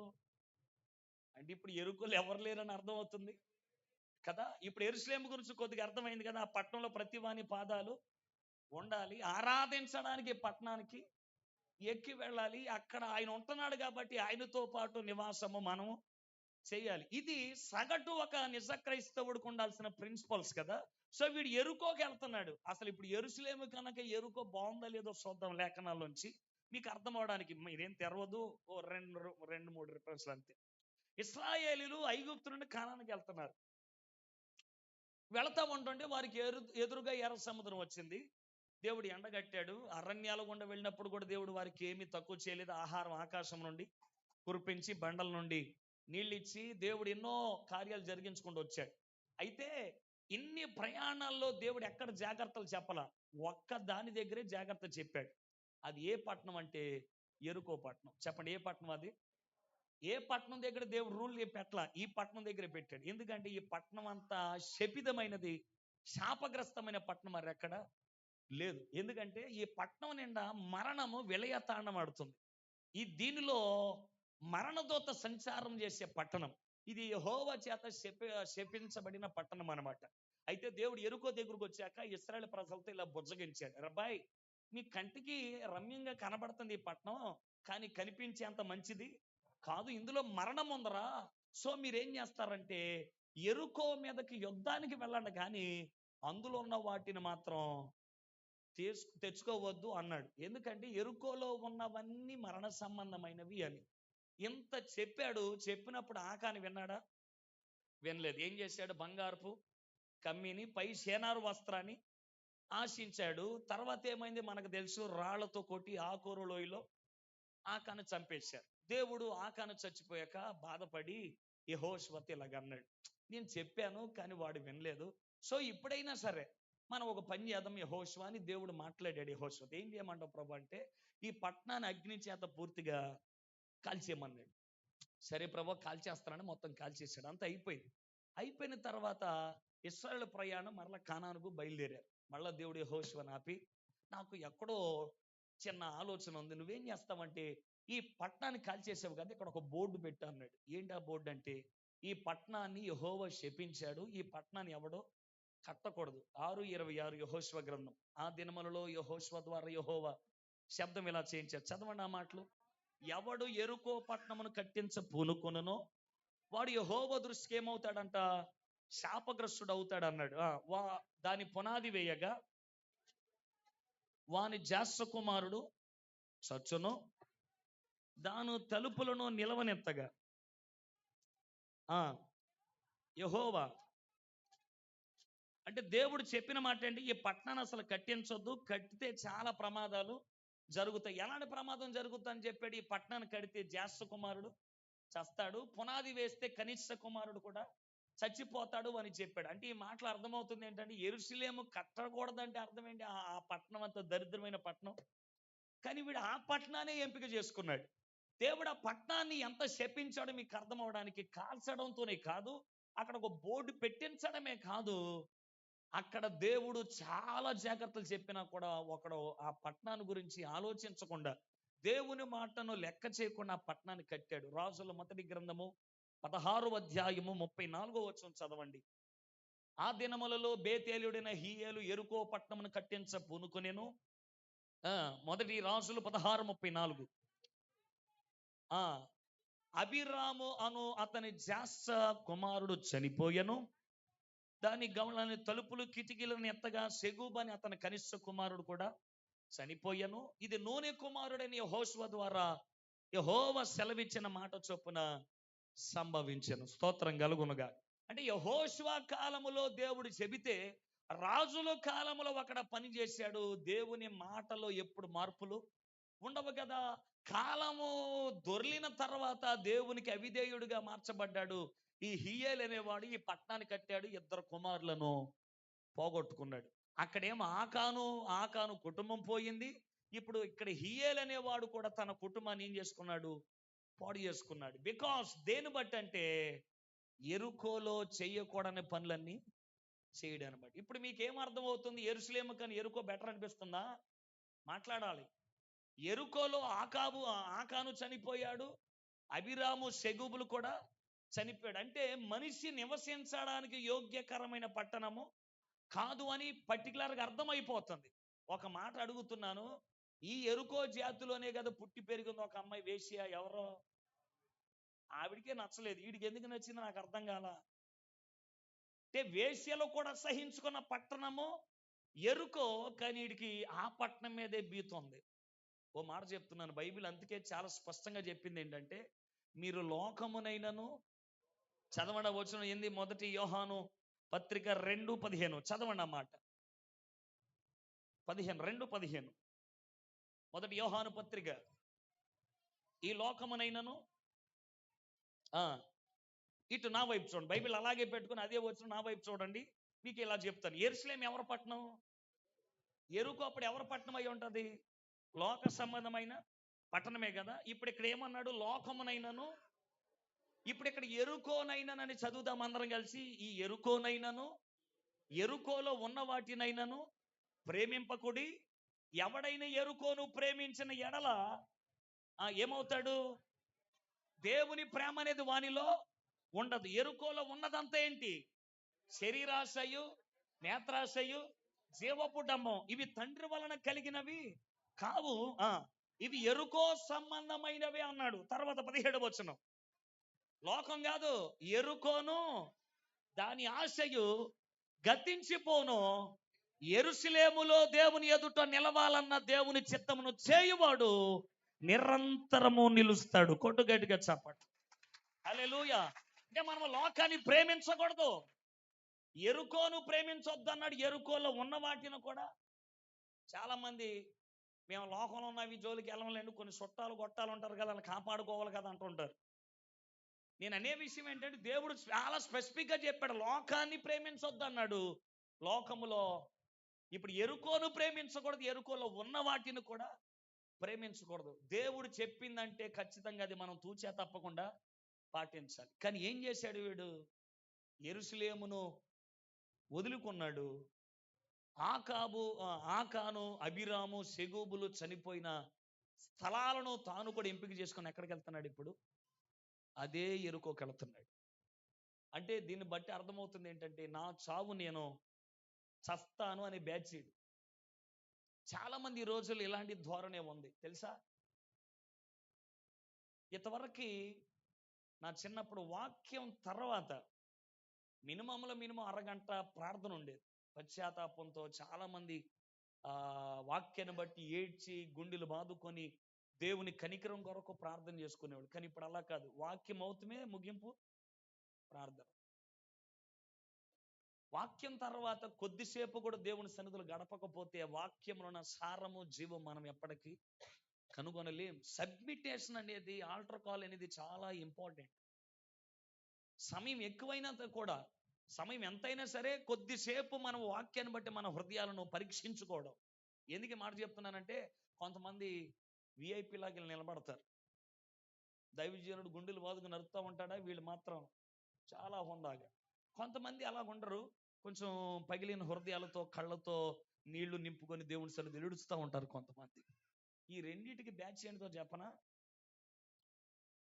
ధీమాగా హుందాగా నిలబడినోడికి ఆడి ఏడ్చేవాడికి డిఫరెంట్ ఏంటంటే, కృష్ణానదిలో ఒకడు కొట్టుకెళ్ళిపోతున్నాడు అంట. కొట్టుకెళ్ళిపోతున్నాడు, అరుస్తూ ఉన్నాడు, సార్ తెలిగి జారిపోయాను, నా ప్రాణాన్ని కాపాడు అంటే. ఆడికి ఏమి లేదు, సావడం ఇష్టం లేదనమాట. ఇంకోడు ఉంటాడు, అదే కృష్ణానదిలో సైలెంట్గా కొట్టుకుపోతాడు, కేకలేడు. అంటే అర్థం ఏంటి? నా సావు నేను సత్తాను, నాకెవడ సహాయం. వాక్యం తర్వాత కూడా ఇలా నిలబడ్డం అంటే అర్థం ఏంటో తెలుసా? నా సావు నేను చెప్తాను, నేను ఎరుకోకే వెళతానని బ్యాచ్. వాక్యం బట్టి ఏడ్చి దేవుని సన్నిధిలో ప్రార్థన చేస్తే నాకు ఎరుక మీద ఇష్టమో లేదు, నన్ను నీ వాక్యము చేత కడుగు ప్రభు అని అప్పగించుకునే విశ్వాసకి సాదృశ్యం. హల్లెలూయా. అందుకనే వాక్యం తమనంతరం దేవునితో మనము ఎన్కౌంటర్ అవ్వాలి. మన జీవితాలకి ఆయనకి కంపారిజన్ ఖచ్చితంగా చేసుకోవాలి. కానీ వీడేం చేశాడు తెలుసా? ఎంత స్పెసిఫిక్గా రూల్స్ అండ్ రెగ్యులేషన్స్ ఉన్నా వీడు ఎరుకో మీద ఆశ ఉంది కానీ యెరూషలేము మీద అసలు ఏమాత్రం లేదు. ఇప్పుడు మిమ్మల్ని ఒక మాట అడిగి ముందుకు వెళ్ళిపోతున్నాను. ఒక మనుష్యుడు, దేవుడు వాడిన పదం ఏంటి? ఎవడా మనుషుడు అంటే నువ్వు, మనం ఉండాల్సింది యెరూషలేములో. కానీ మనం అందరం ఎక్కడికి వెళ్ళిపోయాం? ఎరుక అనే లోకం నేత్రాశలతో, జీవపు డంబాలతో, పిల్లరా శరీర కార్యాలతో నింపబడి ఉన్న ఈ ప్రపంచాన్ని ప్రేమించాము కానీ, ఈ లోకాన్ని స్నేహించాము కానీ, లోకంలో వాటి వెంట పరిగెత్తాము కానీ, మన జీవితానికి, మన జీవానికి, మన ప్రాణానికి మూలమై ఉన్న దేవుని మాత్రం సేవించలేకపోయాం, ఆరాధించలేకపోయాం, అని గురించి తెలుసుకోలేకపోయాం. ఇదిగో ఈ వ్యక్తి ఉన్నాడే, ఈ వ్యక్తి వల్లే మనము ఎరుకో మీద ఉన్న ప్రేమతో వెళ్ళిపోయాం. కానీ ఎరుకోలో ఉన్నవాడు వేరు, యెరూషలేములో ఉన్నవాడు వేరు. ఎరుకోలో ఉన్నవాడు అపవాది, వాడు దొంగల ముఠాకి నాయకుడు. అందుకే ప్రభువు ఇలా చెప్పాడు, నేను గొర్రెలకు మంచి కాపరిని, నేను ప్రాణం పెట్టడానికి వచ్చాను కానీ ప్రాణం తీసుకోవడానికి రాలేదు. కానీ దొంగ ఎందుకు వచ్చాడంట? దొంగతనానికి, హత్యను, నాశనాన్ని చేయడానికి వచ్చేవాడు. వాడు నరహంతకుడు అన్నాడు. ఎప్పటి నుండి నరహంతకుడు అని చెప్పాడు యోహాను సువార్తలో? ఆది కాలము నుండి వాడు నరహంతకుడు. ఆది దంపతుల కాలము నుండి మానవ జాతిని మభ్యపెట్టి, ప్రలోభపెట్టి, లోకాన్ని ఎర్రగా వాడి తన వైపు ఆకర్షించుకుంటూ ఉన్నాడు. దేవుని సన్నిధి వైపు మరలకోకుండా, దేవుని మీద ఆధారపడనివ్వకుండా సంఘాన్ని, లోకాన్ని తన వైపు త్రిప్పుకోవాలన్నటువంటి ఆలోచన. మీరు ఎప్పుడైనా చూడండి, చేపలు పట్టేవాడు గాలంగా ఎప్పుడు వేయడు, అవునా కదా? గాలానికి ఏం తగిలిస్తాడు? ఎర్ర తగిలిస్తాడు. అప్పుడే లేచిన చేప అనుకుంటది, ఆహా చెరువు అంతా తిరక మునిపే కళ్ళ ముందుకు వచ్చింది అనుకుంటది అది. అపవాది కూడా చాలా ఎత్తులు వేసేటువంటి వగలమారి తనపోడాడు. అందుకనే చాలా సార్లు విశ్వాసిని వాడు ఊరికే ఆకర్షించడు, ఏదో ఒక ఆకర్షణ పెట్టి లాగుతానే ఉంటాడు. నువ్వేమనుకుంటావంటే ఇది భలే ఉంది కాదా అని, కానీ దాని లోపల ఉన్నటువంటి ముళ్ళు ఎవరికి తెలియదు. అందుకనే దేవుడు కూడా ఇలా చెప్పాడు. అది అర్థం కాలేదు ఆదామవ్వలకి, పాపము చెయ్యొద్దురా అని చెప్పాడు. ఎందుకు? పాపం వల్ల వచ్చిన జీతం ఆ మరణం అనే ముళ్ళు గుచ్చుకున్న తర్వాత కానీ అర్థం కాలేదు మానవుడికి మరణపు యొక్క ముళ్ళు తీపి ఎంత ఘోరమైందో. అపవాది కూడా గాలంగా కనబడనివ్వకుండా లోకము అని ఆశలు అనే పైన పోతలు. యవనస్తులారా, మీ యవన జీవితాలు, విశ్వాసులారా మీ విశ్వాస జీవితాలు చాలా జాగ్రత్తగా కాపాడుకోవలసిన దినాలు ఇవి. మనము యెరూషలేములో ఉండాల్సిన దేవుని పిల్లలం, కానీ ఎక్కడికి వెళ్ళిపోయాం? ఎరుకోకి వెళ్ళిపోయాం. అక్కడికి వెళ్ళిన తర్వాత దొంగలకు దొరికేసాం. అపవాది మన జీవితాన్ని కొట్టాడు, మన జీవితాన్ని పాడు చేశాడు. దేవుని సారూప్యతను కలిగిన మానవ ఈ శరీరాలన్నిటినీ చిందరవందర చేశాడు. ఒక్క మాటలో చెప్పాలంటే మనము స్వరూపమైనను సొగసైనను లేనటువంటి రిక్త స్థితిలోనికి వదిలిపోటేశాడు. మన హీన స్థితిని చూచి, మన భక్తిహీనతను చూచి వాడు విజయ వికాటము చేసుకొని చాలా నవ్వుకుంటూ వచ్చాడు. కానీ అది మనకేమాత్రం తెలియలేదు. ఇదిగో ఈ స్థితిలో పడిపోయి ఉన్న జాతే మానవ జాతి. ఆ దారి గుండా ఇద్దరు వెళ్ళారు. ఎవరు? పరిసయ్యుడు, లేవీయుడును, యాజకుడు ఇద్దరు వెళ్ళారు. యాజకుడును లేవుడు ఇద్దరు వెళ్ళారు. వాళ్ళు ఆ వ్యక్తిని చూచారు కానీ వాళ్ళు ఏమాత్రం చేయలేరు. ఎందుకో చెప్పనా? వాళ్ళ ఇరువురు చేతిలో ఉన్నది ధర్మశాస్త్రం.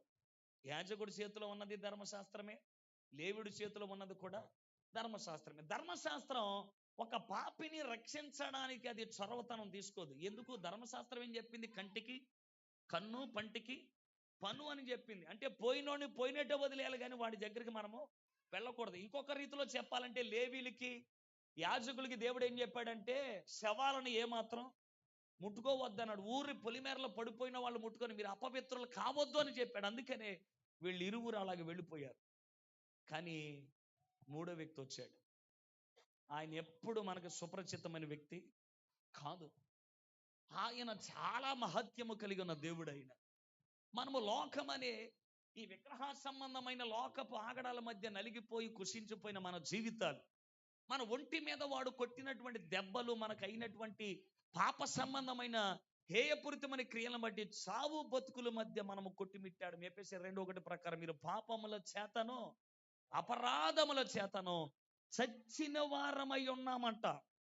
అపవాది కొట్టిన పరిస్థితులకి ఇదిగో ఈ సమయములోనే సమరయుడనే దేవుడు భూమి మీదకి వచ్చాడు. హల్లెలూయా. మీకు అర్థం అవడానికి ఒక మాట చెప్తాను. ఒకడు గోతులో పడిపోయాడంట. గొయ్యి పేరు చావు అని గొయ్యి. ఆ గొయ్యి పేరేంటి? గొయ్యి పేరే చావు. మిమ్మల్ని అంటలేదు నేను. ఆ గొయ్యి పేరేంటి? చావు అనే గొయ్యి. అందులో పడిపోయాడంట ఒకడు జారిపోయి.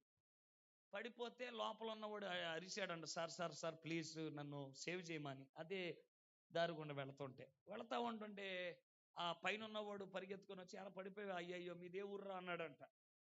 అనేసరికి మన అప్పారాపేట సార్ అన్నాడంట. ఈ లోపు పైన ఉన్నవాడు అన్నాడంట, మాది శనకాపారంలే, మీ ఊరోడు వచ్చి కాపాడతాడులే అని వెళ్ళిపోయాడు అంటాడు. అంటే ఇప్పుడు పడిపోయినోడికి చెయ్యి అందించడం బెటర్, ఊరి పేరు అడగడం బెటరా? మాట్లాడండి. చెయ్యి అందించడం బెటర్ కదా. ఈడు ఏం చేశాడు, మీ ఊరోడు వచ్చి ఆడు వెళ్ళిపోయాడు. రెండో వాడు వచ్చాడు. ఆడొచ్చి ఈడు వేసే కేకలు చూసి, మీరు ఏం ఊట్లు రా అన్నాడంట. అంటే తెలిసేమో మీకు, అమ్మా ఏం ముట్లు తెలీదా, పంది ముట్లు అంటారుగా. కులం కొంతమందికి ఇదో రకం. ఆడు ఏదో చెప్పాడు, మీద పలానా మినపట్లు బొబ్బట్లు ఇదని ఉంటాడాడు. అంటే కులం పేరు చెప్పకేలాగ అంటున్నాను మీకు అర్థం అవడానికి. ఏ ముట్లు. చాలా మంది క్రైస్తవుల్లో కూడా ఈ పందా ఉంది చాలా మందిలో. ఇది దేవుని పిల్లలుగా మనకు తగినది కాదు. క్రిస్టియానిటీలో కులం అనేది అసలు ఏమాత్రం లేదు. మనం అందరం ఒక్క దేవుని ఆరాధన చేస్తున్నాం, ఒక్కనే రక్తంలో కడగబడి ఒక్కని శరీరాన్ని సేవించుచున్న దేవుని పిల్లలం. హల్లెలూయా.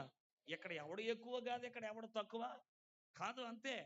వీడు కూడా అడిగాడు, మాది పలానా పలానా అంటే, మీ ఓడు వచ్చి నేను ఖచ్చితంగా కాపాడతాడని వెళ్ళిపోయాడు. ఎందుకంటే వీడికి అంటుకోవడానికి అంటే ఎక్కువ వీడికి. సో ఈ లోపు మూడో బ్యాచ్ వచ్చింది. గోతులు మైకెట్టి, ఎప్పుడు పడ్డావు, ఎలా పడ్డావు, ఎందుకు పడ్డావు అని అడుగుతున్నారని. ఇప్పుడు ఎలా పడ్డాడు అని అవసరమా? పడిపోయినోడికి చెయ్యందిచ్చి సాయం చేయడం బదులు ఎప్పుడు పడ్డాం ఎంక్వైరీ. ఎవరిళ్ళు? Social media batch. లైవ్ ఎత్తే ఇలాగ అంటుందంట, మేము గవర్నమెంట్కి సిఫారసు చేసాం, ముఖ్యమంత్రి నుండి సహకారాలు అందుతాయి, మేము అందుకు లైవ్ ఎత్తనం అంటుందంట. చెయ్యందించడానికి సహాయాలు ఎవడో చెయ్యాలా? ఇదంతా దేని బట్టి చెప్తున్నానంటే, లోకము ఆడే ఆట.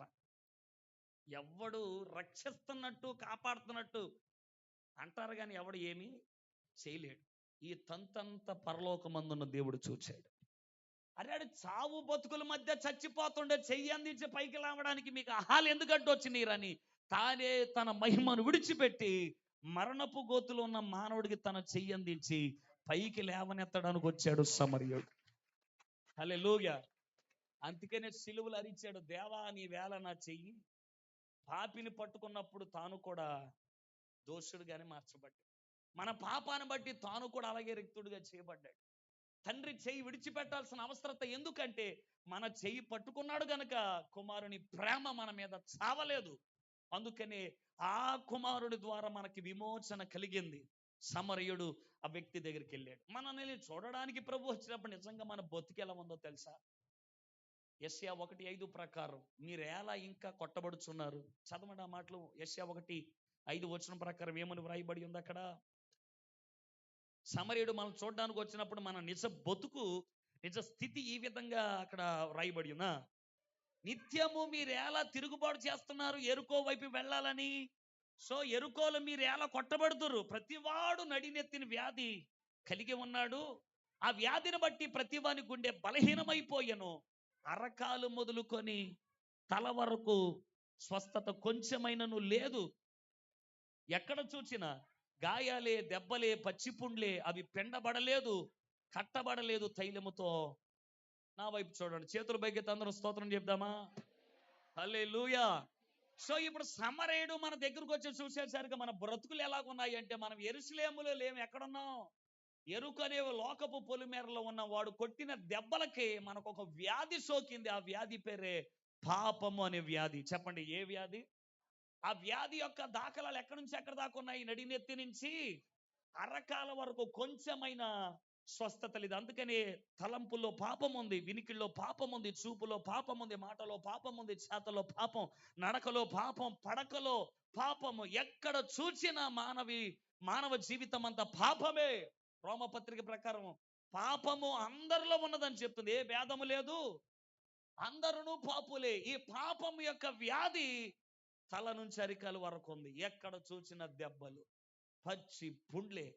ఇవి శరీర కార్యాలకు సాదృశ్యం. వ్యాధి ఏమో పాపానికి, గాయాలేమో శరీర కార్యాలకి సంబంధం. గలతీయులకు రాసిన పత్రికలో శరీర కార్యాలు ఇవన్నీ పుండ్లే. ఇలాగా సావుకి బ్రతుకుకి మధ్య కొట్టిమిట్టాడుతుండగా సమరయుడు మన దగ్గరకు వచ్చాడు. మరి ఎవ్వని రక్తము మన పాపమని జబ్బును తగ్గించలేదు. ఎందుకంటే ప్రతి శరీరంలో, అది ఆడవాళ్ళైనా మగవాళ్ళైనా, భూమి మీద పుట్టిన ప్రతి వాని శరీరంలో అరిష్టాలనేవి ఖచ్చితంగా ఇమిడి ఉంటాయి. కామము, క్రోధము, మదము, మత్సరము, లోభాలని అరిష్టాలు ఇమిడిపోయి ఉంటాయి. అందరిలో ఉన్నాయి ఇవన్నీ. కానీ ఒకే ఒక్కడు పాపము లేనివాడు, ఆయన మనం ఆరాధించుచున్న నజరేయుడిని యేసయ్య. ఆయనలో ఏ పాపము లేదు. షోలమితి చెప్పింది కదా, నా ప్రియుడు ధవళవర్ణుడు, రత్నవర్ణుడు. ధవళము అంటే తెలుపు, నలుపు అనే పాపము లేని తెల్లనైన పరిశుద్ధుడైన దేవుడు. షోలమితి ఇలా చెప్పగానే చాలా మంది ఆమెతో వాగ్వాదానికి దిగారే, నీ ప్రియుడు అంత పరిశుద్ధుడిగా ఉన్నాడంటే, అవును నేను నిగ్గు తెలుస్తానని రోమా గవర్నమెంట్ దగ్గరకు వచ్చి అడిగింది. పిలాతు, నా ప్రియుడు ధవళవర్ణుడు అని ప్రపంచానికి చెప్తుండే వీళ్ళు నమ్మట్లేదు, నువ్వన్నా చెప్పమంటే పిలాతు ఎలాగన్నాడు, అవును ఆయన నిజముగానే ధవళవర్ణుడు, ఆయనలో ఏ దోషము లేదు అని చెప్పాడు. హల్లెలూయా. పిలాతు భార్య కూడా చెప్పింది, ఆయనలో ఏ పాపం, నీతిమంతుడైనా నీతిమంతుడు జోలికి. షోలమితి ఎక్క నిగ్గు తెలిసి అడిగింది, సిలువలో వేలాడుతున్న దొంగని, నా ప్రియుడు ధవళవర్ణుడని ప్రపంచానికి చెప్తే నమ్మట్లేదు, నువ్వన్నా చెప్పమంటే దొంగోడిలా చెప్పాడు, ఈ శిక్ష నాకు తగినదే గాని ఆయనలో ఏ తప్పిదం లేదు అని చెప్పేశాడు.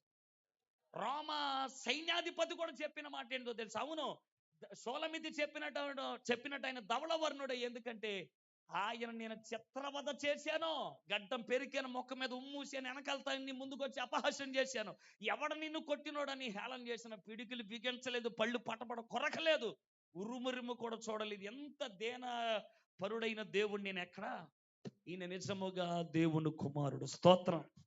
ఎంతమంది స్టేట్మెంట్ ఇచ్చారు ఆయనలో ఏమి లేదని, పాపము అనేది లేదు అని. అందుకనే పాపము లేని వాని రక్తమే పాపమనే రోగాన్ని కడగడానికి అవకాశం ఉంటుంది. అందరిలో పాపం ఉంది, యేసయ్యలో పాపం లేదు. అందుకని 7:26 హెబ్రీయులకు రాసిన పత్రికలో ఆయన పవిత్రుడు, నిర్దోషి, నిష్కల్మషుడు, పాపులలో చేరక ప్రత్యేకముగా ఉన్నవాడు, ఆకాశ మండలము కంటే మిక్కిలి హెచ్చైన వాడు, ఇట్టి మన ప్రధాన యాజకుడు మనందరికీ సరిపోయినవాడు. స్తోత్రం కలుగునుగాక. పాపము లేదు, చూపులో, వినికిల్లో, మాటలో, చేతల్లో, నడకలో, పడకలు ఎక్కడ పాపము లేని ఆజంత బ్రహ్మచారి, అతి మహాపరిశుద్ధుడు నేను ప్రకటించుచున్నవాడు. అందుకని ఈయన రక్తమే మన పాపాన్ని కడగడానికి అవకాశం ఉంది. అందరిలో పాపం ఉంది. మీరు ఈవెన్ ఏ గుడికైనా వెళ్ళండి, పూజారి నెత్తి మీద శటగోపురం పెట్టినప్పుడు అంటాడు, పాపహం పాప కర్మ పాపాత్మేన పాప సంభవ కృపయా దేవ శరణాగత వత్సలే అంటాడు. ఆడు స్పీడ్గా చదువుకొని వెళ్ళిపోతాడు, మనకు అర్థం కాదు ఆడు ఏమన్నాడు. అంటే పెట్టినోడిని నేను పాపినే, శటగోపురం నెత్తి మీద ఎట్టే, నువ్వు కూడా ఇద్దరం కలిసి కృప కలిగిన దేవుని శరణం వేడుకుందాం అంటాడు. ఎందుకు? యేసయ్యలో ఏమి లేదు కాబట్టి, పాపం లేదు. అందుకనే పాపము ఆయన ముందు నిలవలేకపోయింది. పాపం వల్ల వచ్చిన జీతమైన మరణం ఆయనని గొచ్చలేకపోయింది. మరణములను అవలీలగా విరిచేసాడు. ఎందుకంటే పాపము పెత్తనం చేయాలంటే, మరణం ఆయన మీద పెత్తనం చేయాలంటే పాపము ఇమిడి ఉండాలి, కానీ ఆయనలో ఏం లేదు. అందుకనే మానవ జీవితాలు పాపమనే రోగముతో, శరీర కార్యాలనే దెబ్బలతో పడి ఉంటే, తన విలువైన రక్తముతో మన పాపపు గాయాలన్నిటిని ఆయన కడిగేశాడు. స్తోత్రం. సమరుడు ఏం పోసాడు? తైలమును, ద్రాక్షారసమును, నూనె పోసి గాయాలను కట్టాడని ఉంది కదా, ఆ ద్రాక్షారసమే ఆయన రక్తానికి సాదృశ్యం. మన పాపము అనే వ్యాధిని, గాయాలని కడిగేశాడు. తరువాత నూనె కూడా పోసాడు. ఆయన 2024 సంవత్సరాల క్రితం సిలువలో మరణించి విలువైన రక్తాన్ని కాచి మన పాపానంత కడిగి వేసిన తర్వాత 50వ రోజున భూమి మీద, అనగా మరలా మేడగది మీద పరిశుద్ధాత్మనే తైలమును, నూనెను పోసి గాయాలని సంపూర్ణంగా కట్టేశాడు. హల్లెలూయా. సమరుడు చేసిన ఇతి వృత్తాంతం, సిలువలోనేమో పాపానికి విరుగుడు, తర్వాత శరీర కార్యాల కోసం అయిన పరిశుద్ధాత్మని నూనె ఒలకపోసి గాయాలన్నీ కట్టేశాడు. ఇప్పుడు నేను కనుకలో తొనగొచ్చాను, చాలా జాగ్రత్తగా వినండి. ఇప్పుడు వీడి గాయాలన్నీ కట్టబడి ట్రీట్మెంట్ అంతా జరిగిపోయింది కదా. సో ఇప్పుడు ఏ ఊరు తీసుకెళ్ళాలి? బాగా చెప్పారు. ఎక్కడికి? ఎందుకు? వీడిది పుట్టింది యెరూషలేమే. కానీ వీడికి ఏమంతా దేని మీద ఉంది? ఎరుకో మీద ఉంది. సో ఇప్పుడు ఎరుకోలో దెబ్బ తగిలింది, మనోడికి గాయాలన్నీ కట్టబడ్డాయి. కానీ యెరూషలేము తీసుకెళ్ళలేదంట పూటకోలవాడు. ఎక్కడ తీసుకెళ్ళాడు? ఇంటిచ్చేసాను ఆల్రెడీ. పూటకోళ్ళవాని ఇంటికి. అంటే ఎరుకోలో ఏ సత్రమా లేదా యెరూషలేము తీసుకెళ్ళవచ్చు కదండి. యెరూషలేము తీసుకెళ్ళకుండా ఒక పూటకోళ్ళవాని ఇంటికి తీసుకెళ్ళాడు. ఆ పూటకోళ్ళవాని ఇల్లే దైవజనుడు కట్టిన దేవుని మందిరము. హల్లెలూయా. కొట్టొచ్చుగా గడికి చప్పట్లో. ఈ పూటకోళ్ళవాని ఇల్లే దేవుని మందిరము. మరి యెరూషలేము తీసుకెళ్ళవచ్చు కదంటే ఇది ఆల్రెడీ పాప సంబంధమని క్రియల మధ్య ఇప్పుడే నూతనంగా రక్షించబడిన ఒక క్రొత్త విశ్వాసి. కానీ యెరూషలేము దేవుని స్థలము. పరిపూర్ణంగా రక్షించబడకుండా యెరూషలేము వెళ్ళడానికి అవకాశం లేదు. వీడి గాయాలు ఉన్నాయి, గాయాలు కట్టబడ్డాయి, కానీ గాయాల లోపల ఉన్న పచ్చితనం ఇంకా పోలేదంటే ఆ శరీర కార్యాలకు సంబంధించిన ఆలోచన విధానం కానీ పాపభీతి కానీ అతనిలో నుండి పూర్తిగా పెరిగివేయబడలేదు. అందుకని అతడి గాయాలన్నీ కట్టబడి ప్రథమ చికిత్స అంతా కలువరి సిలువలో చేయబడింది. ఇప్పుడు అసలైన ట్రీట్మెంట్ ఎక్కడ చేయబడబోతుంది? అదే దేవుని మందిరము. స్తోత్రం కలుగునుగాక. పూటకోళ్ళవాని ఇంటికి అప్పగించి ఇలా చెప్పాడు, అయ్యా వీడు యెరూషలేములో ఉండకుండా ఎరుకో మీద యావతో వచ్చాడు, అపవాదిని కొట్టాడు, చావు బతుకుల మధ్య నేనే అడ్డుపడి వీడికి కృపను చూపించి గాయాలను కట్టి ఇక్కడికి తీసుకొచ్చాను. సో నేను ఇప్పుడు యెరూషలేమే వెళుతున్నాను. నేను వచ్చేలోపు వీడిని ఏం చేయాలంటే వాక్యమని ఉదక స్నానము చేత ప్రతిరోజు నువ్వు కడగమని అప్పగించి వెళ్ళాడు పూటకోళ్ళవానికి. ఎవరా పూటకోళ్ళవాడు? అలా చూస్తున్నారే. మీ పాస్ గారి పేరు లేదా? దైవజనుడే, మాకు తెలియదు మరి. సో ఇప్పుడు పూటకోళ్ళవాని దగ్గర నువ్వేం చేయాలి? వాక్యము చేత కడగబడాలి. ఎఫెసీయులకు రాసిన పత్రిక చివరికి వచ్చేసాను రండి. ఎఫెసీయులకు రాసిన పత్రిక 5వ అధ్యాయము 25వ వచనం. పురుషులారా మీరును మీ భార్యలను ప్రేమించుడి, అటువలే క్రీస్తు కూడా ఈ సంఘాన్ని ప్రేమించాడు.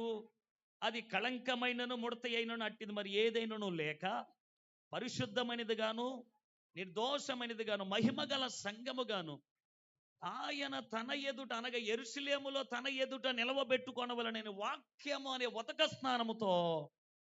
నా వైపు చూడండి. ప్రతిరోజు ఏం చేయబడాలి? నువ్వు వాక్యము చేత మాట్లాడాలి. ఇక్కడ ఆదివారం తప్ప ఇంకా మిగతా రోజులు ఎప్పుడెప్పుడు జరుగుతాయి సార్?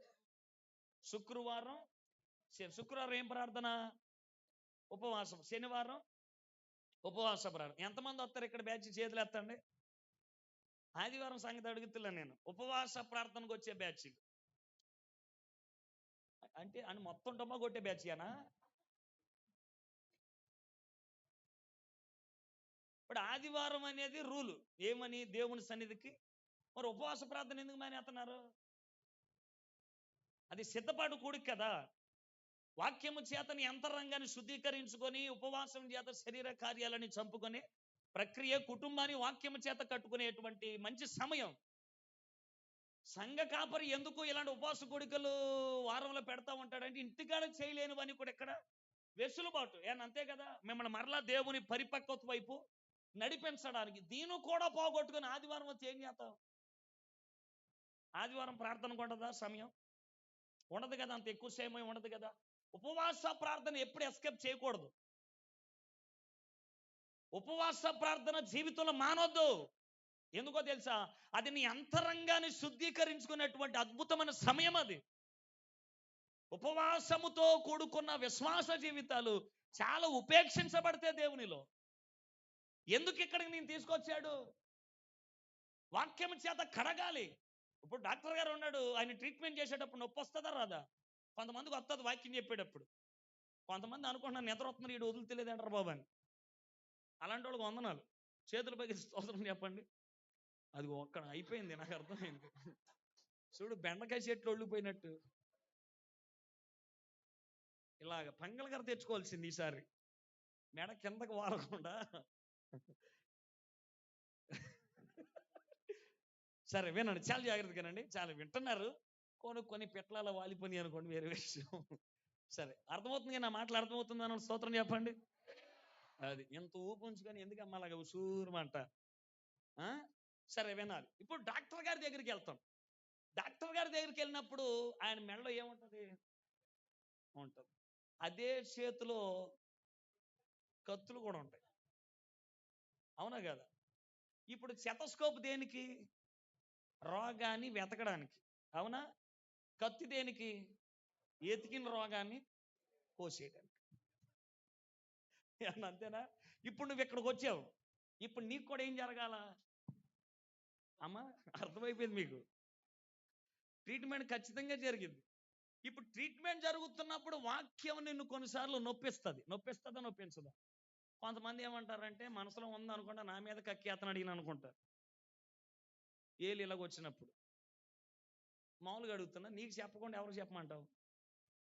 మామూలుగా నువ్వే కదా అడిగిన, ప్రభు వచ్చాడు ఎవరో నాతో మాట్లాడు అన్నది నువ్వేనా? మాట్లాడిన తర్వాత అలిగేసేది కూడా ఎవరు? అలిగేసే మనసు ఉన్నప్పుడు ఎందుకు అడిగావు నాతో మాట్లాడమని? ఓ మాట చెప్తున్నాను విను. వాక్యం నిన్ను నొప్పి పుట్టేలాగా మాట్లాడుతుందంటే అది సజీవమైన వాక్యం అని అర్థం. హల్లెలూయా.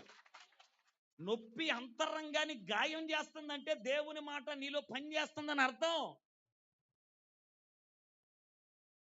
దైవజనుడు గద్దింపు బోధ వినే సంఘం ఆరోగ్యకరంగా ఉంటుంది రాకడ వరకు. బొచ్చగించే సంఘాల గురించి నేను మాట్లాడట్లా. నీ సేవకుడు గద్దిస్తున్నాడంటే నీకు ఒక మంచి దైవజనుడు దొరికాడని సంబరపడు. నేను ముఖం మీదే తిడుతున్నాడంటే ఆనందపడు. ఎందుకో తెలుసా? నిన్ను నరకానికి పంపడానికి ఆయనకి ఏమాత్రం ఇష్టపడట్లేదని నీ ఆత్మీయ తండ్రిని బట్టి గర్వించు దేవుని పాదాల దగ్గర. తిట్టాడు లేదా ఒక మాట అన్నాడు, నిన్ను అనకపోతే ఎవరిని అంటాం? ఆత్మీయ తండ్రులు ఆ మాట అంటా కూడా రైట్స్ లేవా? డాక్టర్ గారి కత్తే నీ రోగానికి అంత మేలు చేస్తే మాకిచ్చిన కత్తి నీకు ఇంకా మేలు చేయగలుగుతుంది. ఇది రెండంచులు కలిగిన కత్తి.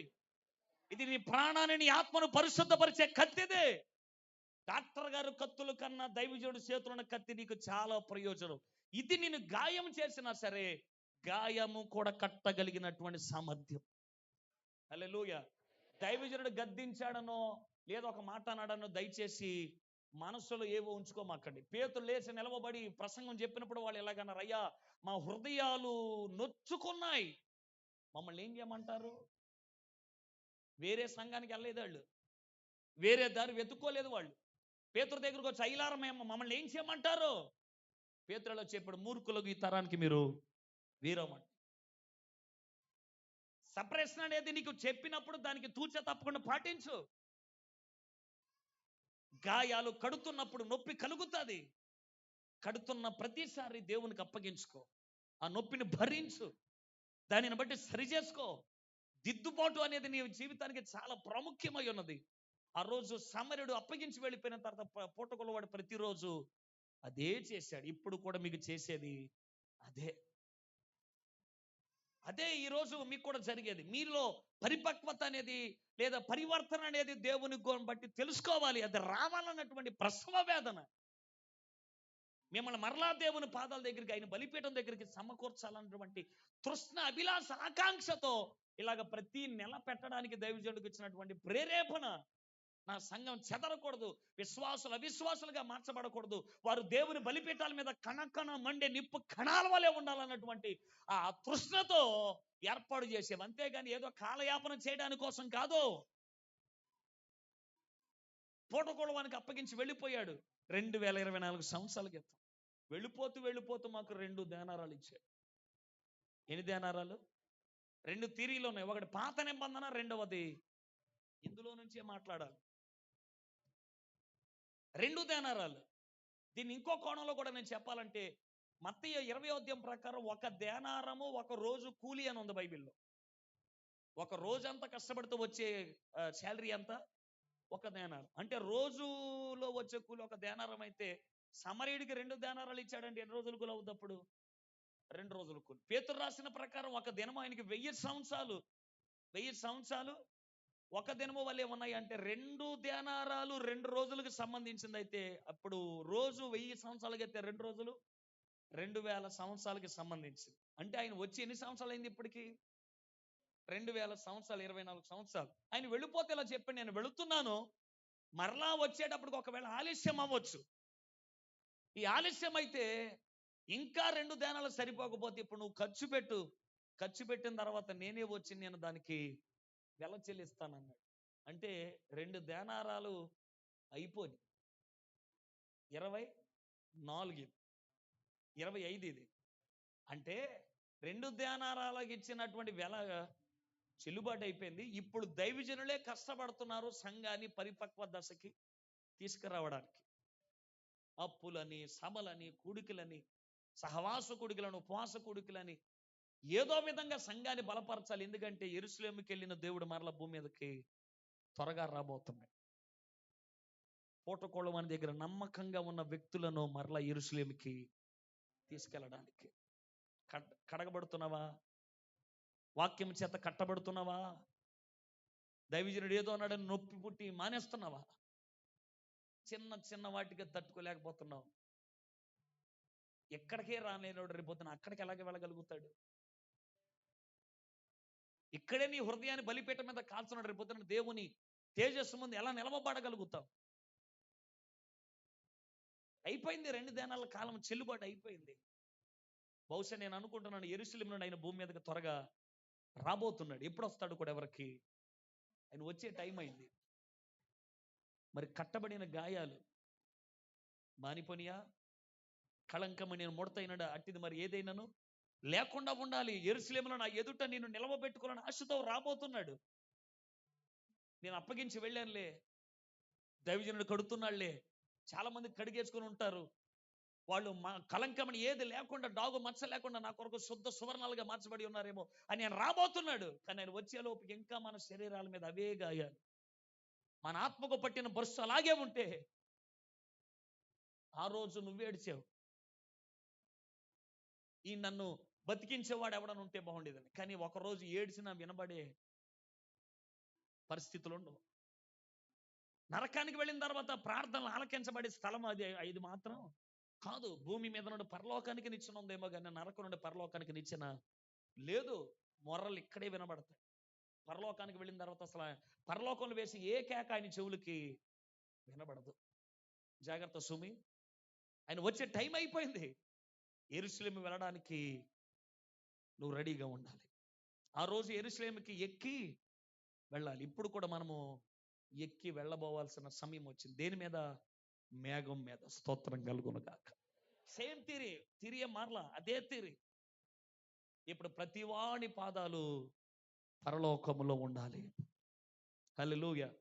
ఆయనను ఆరాధించడానికి, నిత్యత్వం అనుభవించడానికి ప్రతి గోత్రాలు, ప్రతి ప్రజలు, ఆయా జనాంగాలన్నీ యెరూషలేముకి ఎక్కి, అది పాత యెరూషలేము, ఇప్పుడు నూతన యెరూషలేము మన కొరకు కట్టబడి ఉంది.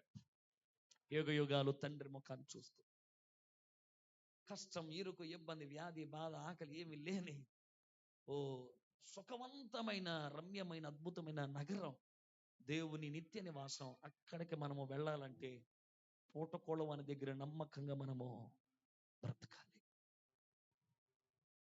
కడుగుతున్నప్పుడు ఇంకా కడగం ప్రభా, నన్ను హిమము కన్నా తెల్లగా నన్ను చిన్న డాగున్నా కూడా మనము 10 మంది బయలుదేరారు. దేర్ ఆర్ వర్జిన్స్ అని ఉంది బైబిల్లో. 10 మంది కన్యకలే, కానీ 5గురు ఎత్తబడ్డారు. విడవబడ్డానికి రీజన్ ఏంటి? సేమ్. పెళ్లి కుమారుడు కొంచెం లేట్ అవుద్ది అంటాను, కానీ 5గురు వెళ్ళిపోయారు మళ్ళీ ఎరుకోకి. ఎరుకోకి వెళ్ళి మళ్ళీ వచ్చేసరికి బోర్డు ఎలాగుంది, ఆయన ఇక్కడ లేడు, వెళ్ళిపోయారు. అయ్యో, తలుపు కొడుతున్నారు. అయ్యా సార్, మేము పూటకోళ్ళ మన దగ్గర ఉన్నాం, ఊరికే చిన్న సెలబ్రేషన్ ఉంటే బయటికి వెళ్ళి వచ్చాము sir. Sir sir please please తలుపు తీయమంటే లోపల ఉన్న ఒక ఆయన ఎలాగంటున్నాడు, మీరు ఎవరో నాకు. లోకంలో ఉన్నవాడు రేపొద్దున అక్కడికే ఎత్తబడలేడు, ఇక్కడ ఉండాలి నువ్వు. పూటకోళం అనే మందిరములో వాక్యము చేత కడగబడిన జీవితాలు రేపొద్దున నిత్యత్వాన్ని అనుభవించడానికి వెళ్ళబోతున్నాయి. మీలో ఇంకా ఎవరైనా యవనస్తులారా, 2025 కాలాలన్నీ దొరలు వెళ్ళిపోతున్నాయి. రోజులన్నీ వెళ్ళిపోయే కొలది నువ్వు నేనైనా మరణానికి చేరువవుతున్నాం, కానీ మరొక మంచి రోజుకు మాత్రం చేరువు అవ్వట్లేదు. ఇప్పుడైనా ఈ రాత్రైనా మీ జీవితాలన్నీ ఆయనకు అప్పగించడానికి ప్రారంభించండి. ఈ యెరూషలేమును వదులుకొని ఎరుకోకు వెళ్ళిపోయిన వ్యక్తుల్లో నేను కూడా ఒకడిని.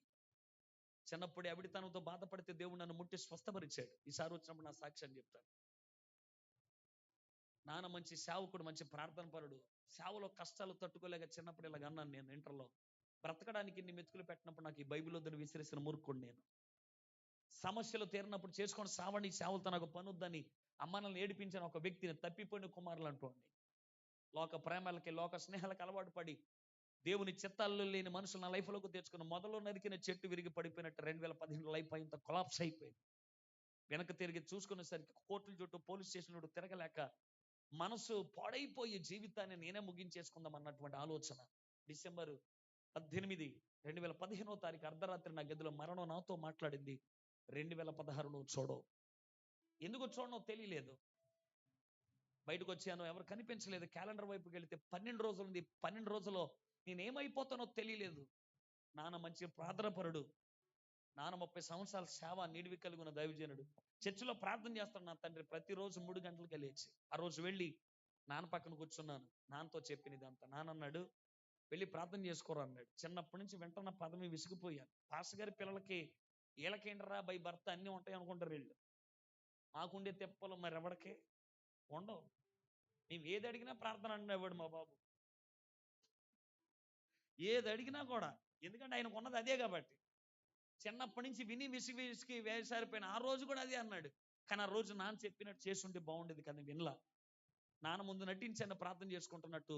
నాన్న ప్రార్థనలోకి ఎలాగని తలుపు దగ్గరికి వేసి ఇంట్లోకి వచ్చి, ఆడెవడో 12 రోజులు నన్ను చంపే బదులు నేనే చచ్చిపోతే ఎలా ఉంటది? కరెంటు వైర్లు కొరుక్కుని నోట్లో పెట్టుకుని స్విచ్ చేసుకుని మురుక్కోండి నేను. ఫ్యాన్ కుర్రేసుకున్న పరిస్థితులు, పాయిజన్ మింగేసిన పరిస్థితులు, లారీ డ్రైవ్ చేసి లారీ కింద పెట్టేసిన పరిస్థితులు, ఎన్నో సూసైడ్ అటెంప్ట్ చేసుకున్నాను. ఎన్ని సూసైడ్ అటెంప్ట్ చేసుకున్నా దేవుని కృప నన్ను చావుకు అప్పగించలేదు. ఇదిగో ఇలాంటి ప్రణాళికను బట్టి. హల్లెలూయా. ఆయన కృప అర్థం అవ్వాలా నాకు. డిసెంబర్ 23 ఇలాగ అనుకున్నాను.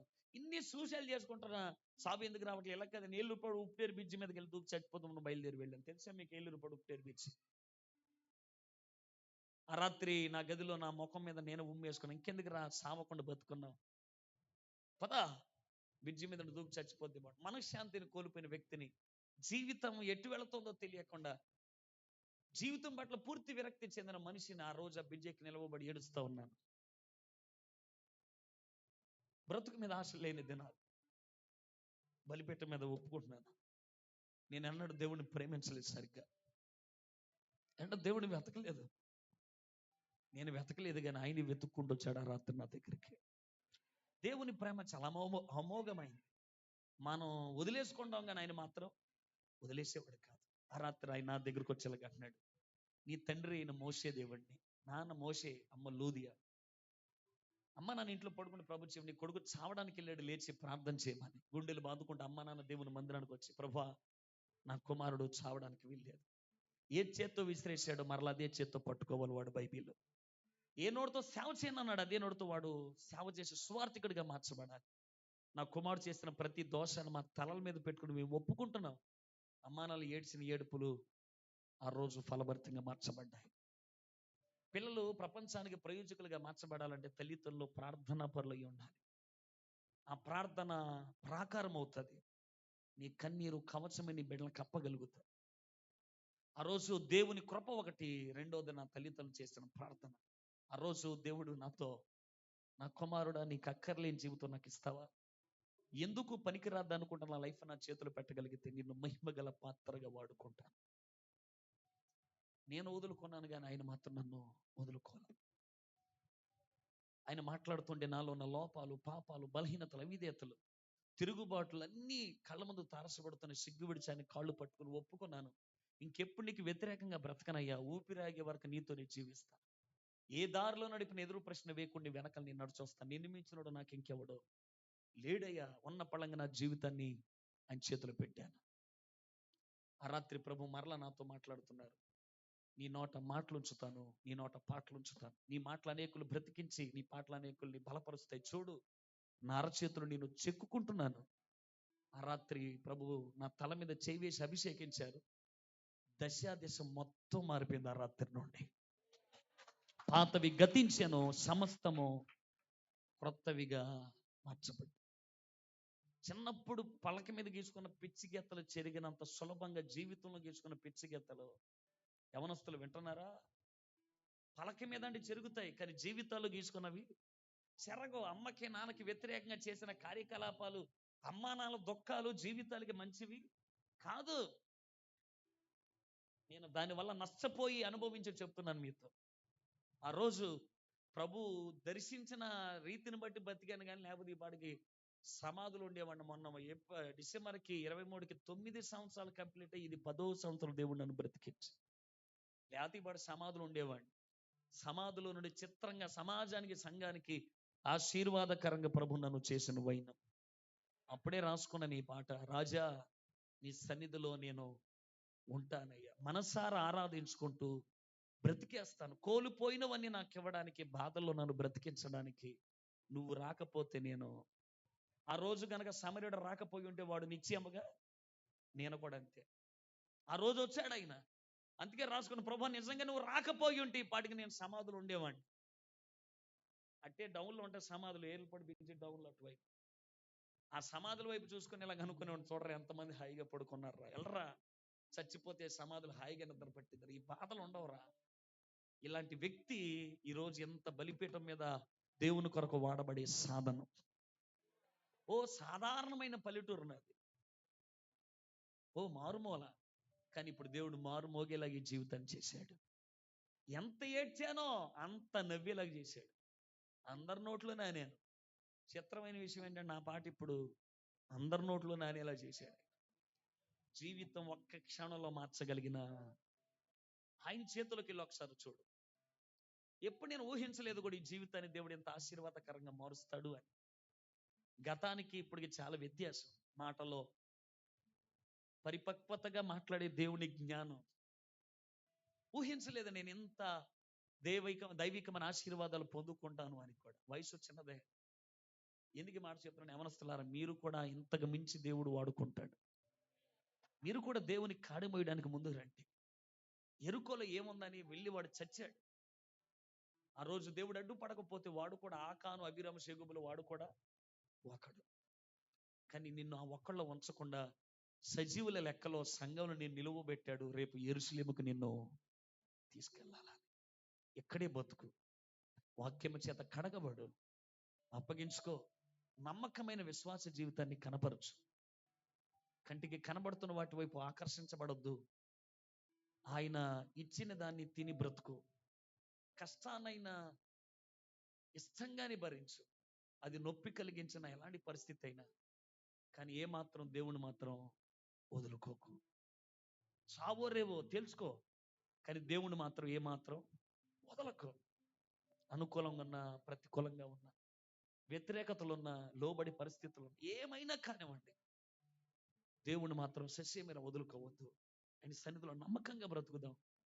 రేపు ఎంత కన్న భోగభాగ్యాలు దేవుని రాజ్యంలో మనం అందరం అనుభవించబోతున్నాం. హల్లెలూయా. ఈ నిరీక్షణతో ఈ రాత్రి ప్రభు సన్నిధిలో ప్రార్థన చేద్దాం. దేవుడి మాటలు మన వెనుకలో దీవించును గాక. అందరు లేచి నిలబడదాం. D major, D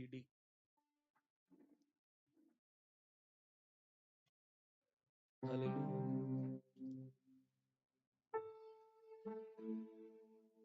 D 2.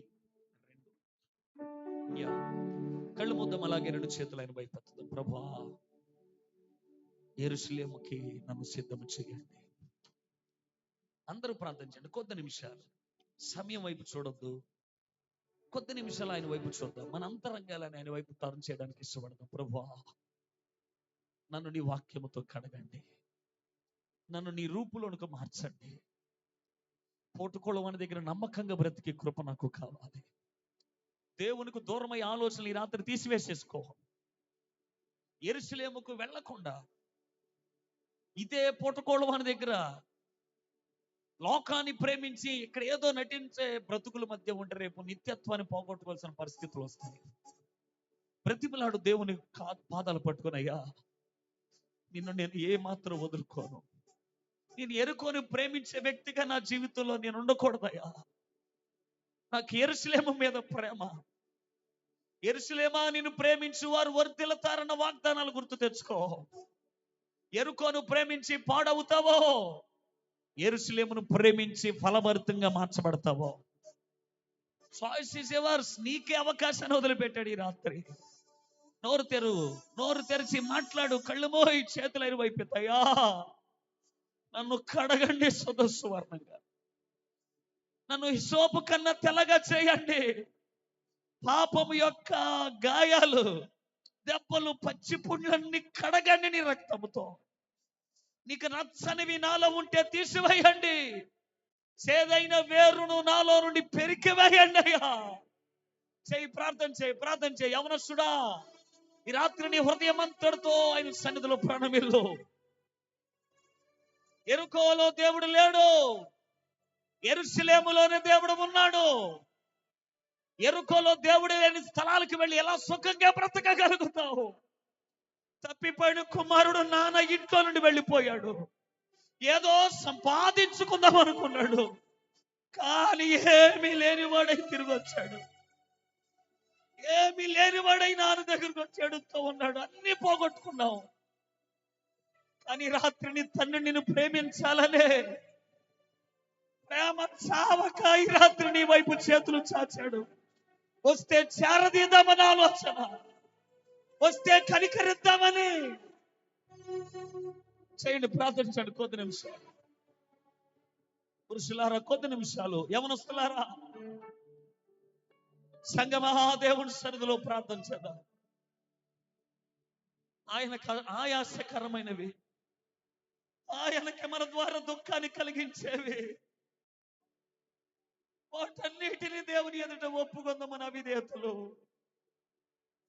వాక్యానికి లోబడదాం, వాక్యానికి లోబడిపోదాం. అది నేను బ్రతికిస్తుంది, అది నీ ఎరుకుల విశాలతను పుట్టిస్తుంది. వాక్యము కొంచెం నొప్పిగా ఉన్నా దానిని బట్టి బ్రతుకో, నీ గాయాలని కడుగుతుంది.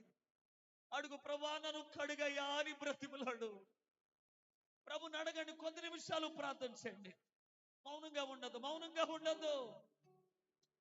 నదిలో కొట్టుకుపోయే ఒక నిరాధారమైన వ్యక్తిగా ఉండద్దు. దేవుని సన్నిధిలో బ్రతిమలాడు. నువ్వు లేకుండా నేను బ్రతకలేను, నిన్ను నేను దూరం చేసుకోలేనయ్యా, నిన్ను పోగొట్టుకోవడం నాకు ఇష్టం లేదు. ఎరుకోకి వెళ్ళి పాడైన వాడిని జ్ఞాపకం చేసుకో. నువ్వు అలా ఉంటావని కాదు దేవుడు నిన్ను ప్రేమించింది.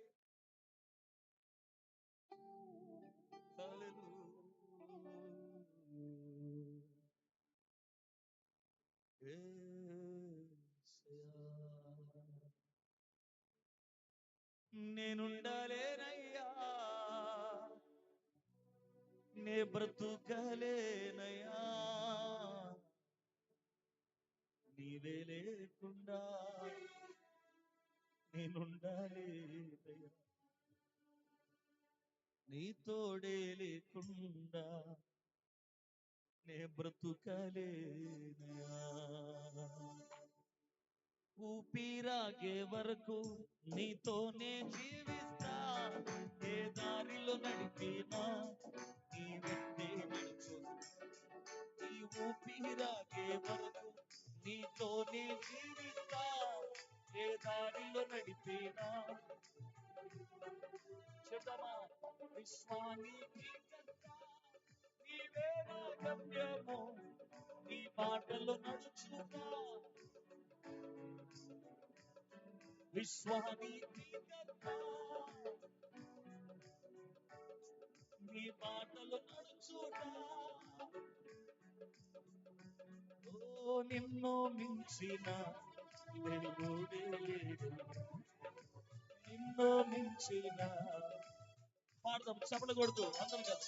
నేనుండాలేనయ్యా, నే బ్రతుకాలేనయ్యా, నేనుండాలేనయ్యా, నీవే లేకుండా నేనుండాలేనయ్యా, నీ తోడే లేకుండా నే బ్రతుకాలేనయ్యా, నీవే లేకుండా నేనుండాలేనయ్యా, నీ తోడే లేకుండా నే బ్రతుకాలేనయ్యా. నీ సన్నిధానములో నిన్నారాధించుకునే విలువైన అవకాశం కోల్పోయినానన్నీ నాకు బాధల నుండి కోల్పోయినవన్నీ నాకు ఇచ్చుటకును, నా బాధల నుండి బ్రతికించుటకును, నీవే రాకపోతే నేనేమైపోదును, నీవే రాకపోతే అందుకే నేనుండాలేనయ్యా. చెప్పేద్దాం ఆయనతో, ఆమె నేనుండాలేనయ్యా, నే బ్రతకాలేనయ్యా, నీవే లేకుండా నేనుండాలేనయ్యా, నీ తోడే లేకుండా నే బ్రతకాలేనయ్యా, నీవే లేకుండా నేనుండాలేనయ్యా, నీ తోడే లేకుండా నే బ్రతకాలేనయ్యా, నేనుండాలేనయ్యా, నేనుండాలేనయ్యా, ఆమె నీవే లేకుండా నేనుండాలేనయ్యా, నీ తోడే లేకుండా నే బ్రతకాలేనయ్యా, నీవే లేకుండా నేనుండాలేనయ్యా, నీ తోడే లేకుండా బ్రతుకలేనయ్యా. చేతుల ఆకాశం ముందున్న దేవుని తట్టలాగే పైకెత్తుదామా. ఒంటరి పోరు నన్ను విసిగించిన ఈ మనుషులెల్లరూ నన్ను తప్పు పట్టిన, ఒంటరి వాడే 1000 మంది అన్న నేనున్నానులే, నేనంటే నీకు ఇంత ప్రేమ, నేనంటే నీకు ఇంత రాజా, నీ సన్నిధిలో నేను మనసారా ఆరాధిస్తూ, అందరము చెప్దాం ఈ మాట. యేసు రాజా, ఓటుకోళ్ళు మన ఇంట్లోనే ఉంటానయ్యా, ఎరుకోకు నేను వెళ్ళను, నా మనసారా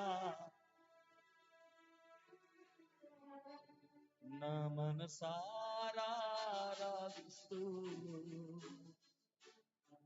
ఇప్పుడైనా ఒక మంచి తీర్మానానికి రండి. ఓటుకోళ్ళు అని ఇంట్లో ఉన్న జీవితాలే రేపు యెరూషలేముకి వెళతాయి. మరలా లోకానికి వెళ్ళిపోయిన జీవితాలు కాదు. పౌలును వెంబడించిన దేమ లోకాన్ని ప్రేమించాడు, కానీ లోకాన్ని పెంటగా ఎంచుకున్న పౌలు వలె మారలేకపోయాడు. ఎంత దుర్లాభమైన చర్య! ఎంత ప్రార్థనాపరుడండి ఎలీషా, కానీ గేహాజీ చూడ లోకాన్ని ప్రేమించి పాడైపోయాడు. దైవ దర్శనంతో ముందుకు వెళ్ళిన అబ్రహాముని వెంబడించాడు లోతు, కానీ లోకాన్ని ప్రేమించి పాడైపోయాడు. ఎన్నో ఉదాహరణలు మనకు దృష్టాంతములుగా ఈ తరానికి దేవుడు ఉంచాడు. కానీ ఇన్ని సంగతులు ఎరిగి తెలిసి రుచించి కూడా మరలా లోకాన్ని ప్రేమిస్తున్నావా తమ్ముడా? వద్దు. యెరూషలేమును ప్రేమించు వాడే వర్ధిల్లుతాడు. దేవుని ఇంటి మీద నీకు ఆశ ఉండాలి. యెహోవా పరిశుద్ధ పర్వతాన్ని ఎక్కేంత పరిశుద్ధత మనం తిరిగి సంపాదించాలి. ఈ రాత్రి అడుగయ్యా, నన్ను కడుగయ్యా, నీకు నచ్చనివి నాలో ఉండి రాత్రి తీసివేయ్. ప్రార్థన చేయండి, ప్రార్థన చేయండి. నాలో హేయమైనవి తీసివేయండి ప్రభువా. నీకు కోపాన్ని రేపేవి తీసివేయండి. నీ చిత్తాన్ని పాడు చేసే చేదైన వాటి నా యొద్దను తీసివేయండి. అడుగు, గోసాడు. ఈ రాత్రి దేవుని కృప నీకు దొరుకుతుంది. ఆయన కనికరము నీ యొద్దకు దిగి రాబోతుంది. ప్రార్థన చేసుకుందాం. అందరూ ప్రార్థన చేసుకోనండి. దేవుడు తన సేవకుల ద్వారా చాలా అమూల్యమైన విషయాలు మనతో మాట్లాడుతున్నాడు. ఇప్పుడే ఒక మంచి తీర్మానం చేసుకో. ఈరోజు నువ్వు యెరూషలేములో ఉండడానికి ఇష్టపడుతున్నావా?